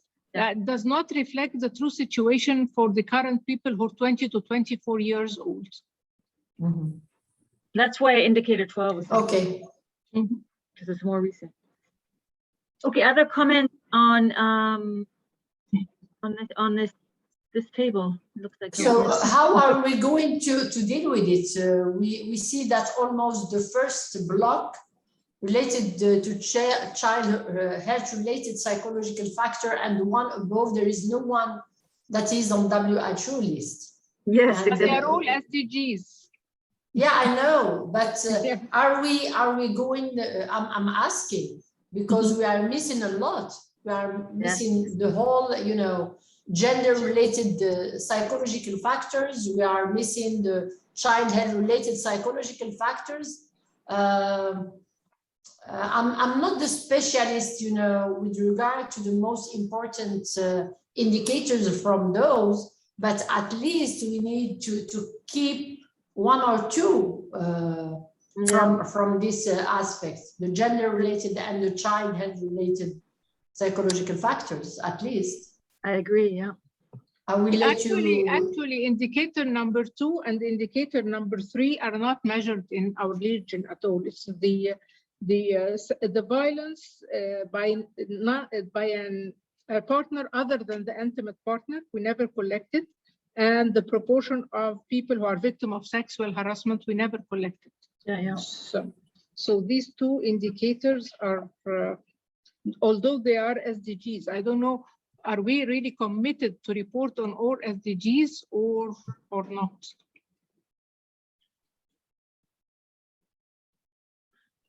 I mean, one hopes that with them being in the SDGs, there will be political pressure on countries to start to collect these data, but I'm not sure if it's working that way. We have some data on these 2 issues, not much, but we have some data, especially on the those subjected to sexual violence. And so we might have, I just have to check and I'll come back to you soon because we have colleagues working on these issues.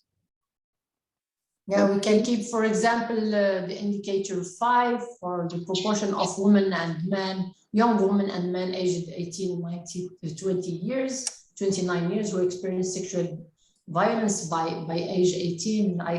I'm not the specialist, but really I'm concerned by keeping at least one indicator for reflecting the gender-related psychological factors and the child health-related psychological factors. Yeah, absolutely. Jocelyn, I don't have raised hands in this very old. Oh, sorry. Go ahead, Huda. Sorry, I didn't. Sorry. It just occurred to me from the discussion is that there will be some indicators that are collected routinely through the health system or whatever, and there will be other indicators that we recommend to be periodically collected through surveys. So Jocelyn telling me hands on the reaction, I will look at it. Not obvious. Sexual harassment, the idea of violence or whatever, they need a survey. And the survey is not every year, but if we at the end of the day recommend a cross-sectional survey every 4 years or whatever that has key indicators that we think are important, it could solve the problem. You don't have to do it on a yearly. Yeah, it could work, and we probably will realize that there are many that we will collect. And for example, the study we have done in Morocco, we relied a lot on the study that has been conducted in 2018. The data came from this study. They are not collected on daily basis in the health information system. So we need to consider the fact that we are going to work on, these two kind of health data that we are having on daily basis and others that are collected on surveys or kept in surveys. So I just wanted to bring up, I don't know if people know about them. I'm sure Dr. Arash knows about it, but there's an initiative I've spoken to AUC about it also. They're called Countdown to 2030, which is, it started off initially with the MDGs and then it's now the SDGs. And Morocco, Jordan, and Egypt are all countries that they have data on. And basically they use DHS and mixed data, and they do a profile for each country. And they also they've expanded it recently. They've updated. I'll put the link in a minute in the chat. But one of the things that they do, which is very interesting, is they do an equity analysis on the coverage, the healthcare coverage of certain indicators. So they'll take, for example, antenatal care or skilled attendance at delivery, and they'll look by income quintile or a number of different stratifiers, and they do something called equiplot, which plots for each indicator what the inequity is. Anyway, I just wanted to bring this to your attention because they've done a lot of work in looking, taking each of the SDG indicators and seeing what's available from the DHS and mixed worldwide. It's not focused on this region. But I think that exercise is very relevant to this exercise. So I'll put the link in to the website, and they have, for Morocco, they have a page. For Jordan, they have a page. For Egypt, they have a page which compiles, it's a 2-page spread with all the relevant indicators, and they even have health system indicators. So I'll put the link in it. So I just wanted to bring that up at some point in the meeting. It's not directly on this table, but okay. So any other? I think, Justin, also there was a similar effort at WHO headquarters. Ahmed Hussein Poor has something called HEAT. It's on the net, and for all the countries, you can find 13 indicators, 13 measures of inequality on the indicators that are available in the DHS. He took all the DHS of the countries that are available, and he made something like that, and it's called HEAT. It's called what? HEAT, H-E-A-T, HEAT. Okay. Like hot heat, heat coming, heat. Right. Okay, so what should we do with these? With the psychological? And by the way, as Dr. Huda mentioned, we can recommend important indicators to be collected. I remember when we were writing the report of the MDGs in 2006 in SRC, and we proposed or recommended that the DHS collects information on hepatitis C. For the first while, they said it cannot happen, but it happened, and they collected in 2008 data on hepatitis C, and in 2015 hepatitis C and hepatitis B. So maybe if we can recommend such thing and show them how it can be done, we can come out with the indicators that we're missing in our region. Okay, now we move to the behaviors. And we have three categories: behaviors related to sexual and reproductive health, behaviors related to child health, and behaviors related to other health. Actually, these sub-classifications that I'm doing, I'm trying to guide myself for the future actions on sexual and reproductive health. Just pick the indicators on SRH from all these tables and see how we can put them in a program level method or approach. So, or just to facilitate life, it's not just a hell of indicators thrown like that. Okay. So, comments on the behaviors. Huda, you got the hand. Well done. I'm learning, because I'm away. I'm not in the office, so I'm learning from you. First, I'll go back to the psychological. Just a comment. I hate when we talk about gender, psychological outcome measure or behavior, we only get into violence. And you know, it occurs to me that the gender-related issues are not just that you are beaten. I mean, you are discriminated against, you're not beating. And I don't know how to, I mean, I'm not giving a suggestion, but I feel we have to think of something that relates to the power relation. You know, it occurred to me maybe having a separate bank account, something like that, command over resources. I don't know, but it's not just being beaten. I mean, this is not the indication of the gender. The other comment, I'm wondering, Shireen, and I'm sorry about that. I have to ask you, and I should have said that before. But when we put stunting or we put undernourishment, is this behavior or an outcome measure? Yani for children anthropometric measures, isn't those measures a reflection of the mixture of disease and nutrition? It's not about not eating alone even, and it's not behavior. So my suggestion, and others that tell me, we put some of this as an outcome, which is not as child health related behavior. Actually, I have put them as behaviors because they are related to the feeding behaviors and how these children, what are they eating, and the feeding habits, the nutritional habits of these people. But Shireen, they say it's both. I mean, those are a combination of feeding habits and of disease, morbidity. They're a mixture, and so the end result is stunting or wasting. More important, this way, feeding behavior is not necessarily behavior. Yani if you're poor, exactly. Is this a behavior?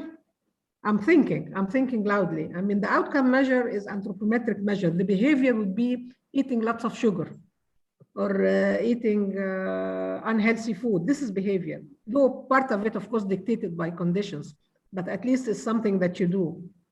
So I think some of it should be moved to outcome measure.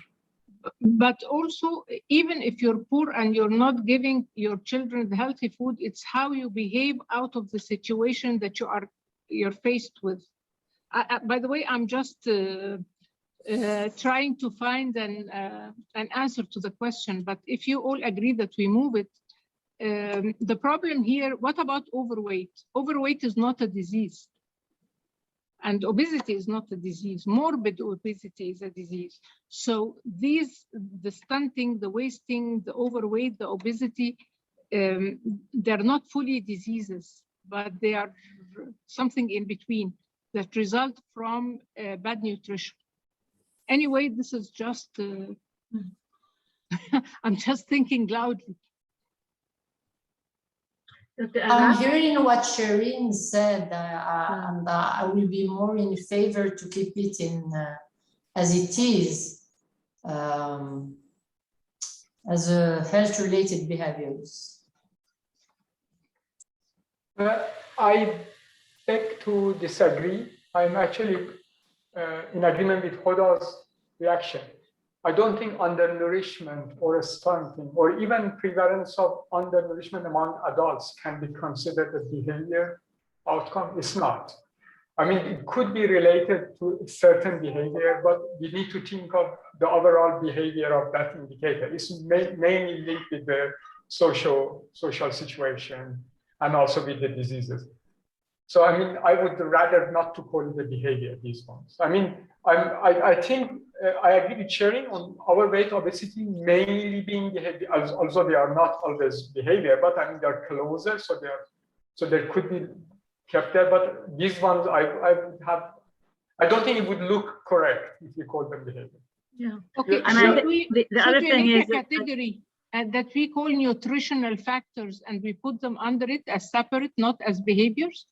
No, if you want to do that, then why not using the WHO class? We call them, we bring them to the issues of risk factors, maybe, rather than, so that they would be all that consider risk factors or outcomes. I mean, so in a way, they become more seen as from a health perspective rather than behavior perspective. So, yes, they are already under the table of risk factors, but what classification inside the risk factors? This is what. Yeah, sure, I mean, so I don't think there is a need to lump them together. I mean, so obviously, I mean, there are some of them that are close, more likely to be behavioral. The ones that are less likely to be behavioral should not be called behavioral. So I would put it like that. I wouldn't be, I mean, religious about these categorizations. The other thing is that, so we were discussing the mental health indicators. So you have harmful use of alcohol as a behavior factor, which I agree is related to behavior, but is also very much linked to mental health. So I think you need to consider a sort of a double categorization of certain indicators. So they are a reflection of, for example, mental health plus, and that could also resolve some of the discussion we have in certain indicators that can be safely categorized under more than one category. Okay, more than one category. I would try to just attract your attention to number 9 and 10, proportion of consanguineous marriages and proportion of multiparity. These two indicators are not on the WHO list and not on the SDGs, but they are very important in our context. The problem of the consanguineous marriages and the congenital anomalies that are coming out of them and the number of multiple births are also very important. I don't know, should we keep them or should we remove them as the WHO and SDGs did? Yeah, I mean, for obviously colleagues are much more expert on this than me on the call side. But I would say, given that, I mean, these are things that usually are considered, I mean, are measured out of DHS, and if the countries are reporting DHS, I mean, then it's available. So I don't see a big harm there. The only thing would be that sort of, I would again have problems calling it behavior on its own. So in a way, it would sort of imply that women is deciding to do what, which is probably not the case. Yeah. And especially in a study on the social determinants of health, I think there is a danger of individuals being blamed for their behaviors when we want to shift the lens. The consanguineous marriages, I'm not sure. Did the DHS in the region ask about that? I'm not actually sure. Yes, we have a question like that in the DHS. Okay. Yeah, I mean, I've seen that also in other DHS of other countries as well. And so the mix also has the same question. Okay. I feel from the discussion that you're not happy or you're not comfortable with the word behaviors. So should we change it?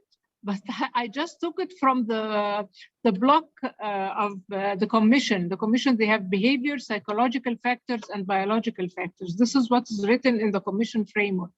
But if we are not happy with the term behaviors, we can just change. I think term is fine. No, I don't think or we behaviors disagree and with the term. practices, for example, behaviors and practices, something like that. No, I mean behavior. I mean, why not having behavior for the things that are mainly behavior?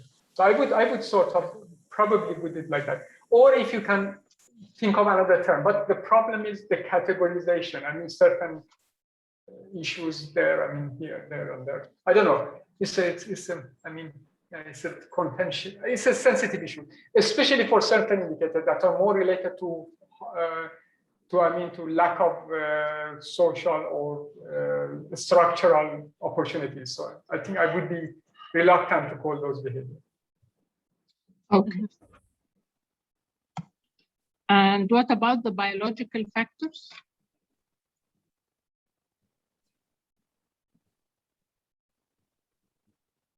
I think it looks fine to me. Yeah, it looks And good. is low birth weight in the right classification? I think it's a biological factor. I was just wondering, is it nutrition or is it biological? I would double cap it. Okay. I would link it to, also it could be related to child health, as Maha was talking earlier about neonatal mortality. So although it's not, but it's related to child health rather than just, so in a way, it could be, yeah.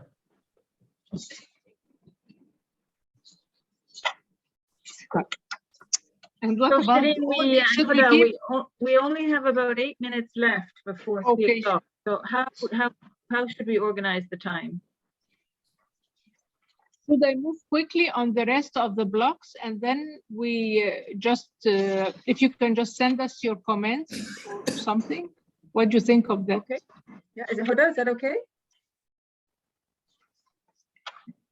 Yes, to say 2 minutes about what else we need, but when you finish. Sure. Okay, so after that we have the contextual risk factors, what is in the environment of the people or in the context in which people live. And these we classify them into housing and the locality itself, the community in which they live. Then we have indicators on the healthcare system, and we have classified it according to the framework of the health system strengthening into healthcare system performance indicators, referring to the different programs, and healthcare system capacity indicators referring to the 6 building blocks of the health system. We have also the indicators on the non-health sector. We have a lot of indicators on education, on food, social protection, finance, urban planning, what else? Transportation, water and sanitation, and technology. And still I try to divide them into performance and the indicators and capacity, what refers to the performance of the sector and what refers to the capacity of the sector, in the same way as the health system. Afterwards, we have the block number 6, which is the social arrangements. And here we focused on what is available as indicators on poverty, education, employment, and gender. We are just at this stage looking for the indicators for referring to these vulnerabilities. But here we are not talking about the inequality measures, and this is another story. These are just the indicators to measure what's present on national context. And then the indicators on the socioeconomic and political context, and this is the hard exercise out of it, how we try to refer to compile the indicators and classify them according to the type of policies. Are they economic policies? Are they social protection policies? Are they referring to health policies, education policies, food policies, labor policies? Are these laws, regulations, and referring to laws, regulation strategies, or referring to public services or global development partnerships? And finally, information and culture. These are all the indicators that we found, and we tried to classify them. It's hard, it's a hard exercise. I'm not expert neither in policies nor in governance, so it was really very hard for me. But I feel that if we can try to discuss and find and keep some of these indicators, they will be very informative in linking the health outcomes to the structural root causes. So these are my 7 blocks, our 7 blocks and their classifications.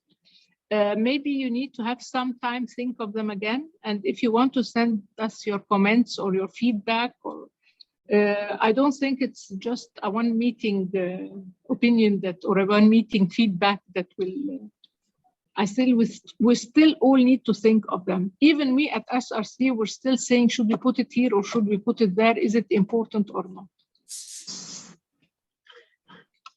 Okay, my goodness. That's a tour de force, a lot of tables and a lot of work. Thank you so much, Shireen. So, Huda, shall I hand back to you and to sort of wrap it up since we've got just a few minutes left? Yes, please, Jocelyn. Let me say what we are requiring from you and how you can support us. In terms of the comments that Shireen invited you to do, I will suggest four things that you can help us with. First, the organization-wise. If you look at the indicator and you find something that you feel should not appear here, tell us. So if you have specific comment on moving between the blocks. The second, in terms of relevance, if you find something that you feel is obsolete, like what Maha said about the perinatal mortality, tell us that you feel we can delete it. Third, if you question the feasibility of this, then we can maybe think of a proxy for it. If it's relevant, but we cannot obtain it, so we can talk about proxy. We will add source. I mean, we will add those ourselves. We'll add relevance, feasibility, source, and obvious gaps. So there are 4 types of comments that we'll really appreciate if you share it with us, particularly as Shireen said, in relation to the upstream variables. These are the ones that don't have experience in. That's the first type of comments, and this may be done quickly. And we will work again on the document. Of course, if you have general comments on the document, like telling us this section is not clear, this section needs to be rewritten, fine. Very general ones. We don't want you to go into bits and pieces. I'm reminding you that at certain stage, we will need to have a wider expert group meeting. Similar to this one, it's terrible that we cannot do a face-to-face because we need a whole day to have this expert group meeting, but we'll think of it with Jocelyn. But at some time, we will need to have the expert group meeting, a wider group, commenting on whatever we write, which is almost final. So if you have names of individuals that you think are very, that can guide us and can support us, share those names. So the second type of comments related to names on expert group meeting. Now, the third type of request, it's really for our colleagues in Jordan and Morocco, specifically. What we need to, we will do ourselves the list of SRH indicators, a package similar to this. We'll do that, prepare them, and we have a working meeting. That's not the issue. What I am worried about is that next year, we will need to work with a program in Jordan and with a program in Morocco. When I say with the program, for example, if there is an intervention in Morocco about early age at marriage, or an intervention about related to maternal mortality, whatever, we have to choose a very specific program. And during next year, hopefully, if COVID is not forbidding us from travel, we can go and visit the countries. But in preparation for next year work, what we need from our colleagues in Jordan and Morocco, some ideas of potential SRH programs in your country. This is written in my presentation. If you go back to my presentation, the slide before last talks about a list of potential SRH programs. So together we can decide who are we going to work with. Second, a list of potential collaborator. I can the circulation. I will circulate the presentation, but I'm just telling you, we need to link with someone inside the country who does an intervention, who would be willing to work with us. That person, Arash is leaving. Bye-bye, Arash, and thank you very, very much for staying with us. That program in the country can be even a civil society program, by the way. If we will not be able to link with the Ministry of Health's proper program or with the national program, it's fine. If we link with the civil society, if we link with something, but we have to. So to cut a long story short, if you can think ahead a little bit of what program will we be able to link with during next year and to have visits with, and they can benefit from our support to them. And this can be through exchanges and emails, but it's something that we have to prepare from now. Thank you, Jocelyn. Rapidly, before leaving, Jocelyn, if you allow me, Sure. I need to jump in another on-site meeting, but just to answer what Huda just raised about some practical work to be done on Morocco and Jordan. I will be happy to connect with the appropriate people at the Ministry of Health, because it should be done with them. And I will get back to you and reaching out with them, and we'll discuss which kind of study we can focus on. So please let me tell bye-bye to all of you, and I will be back to Huda with some suggestion and comments. Excellent. Excellent. Bye-bye. Bye. So thank you so much, and thank you to everyone. I think this has really been a really stimulating and really interesting meeting. And really thank you so much for all the hard work at SRC to get us to this stage. Really impressive, really impressive work, and a very well written report. So Huda, I guess you'll be in touch with us about next times to meet. But we have our marching orders for what you need feedback on. And I think if you send the presentations, maybe just with a reminder of those points, we will follow up.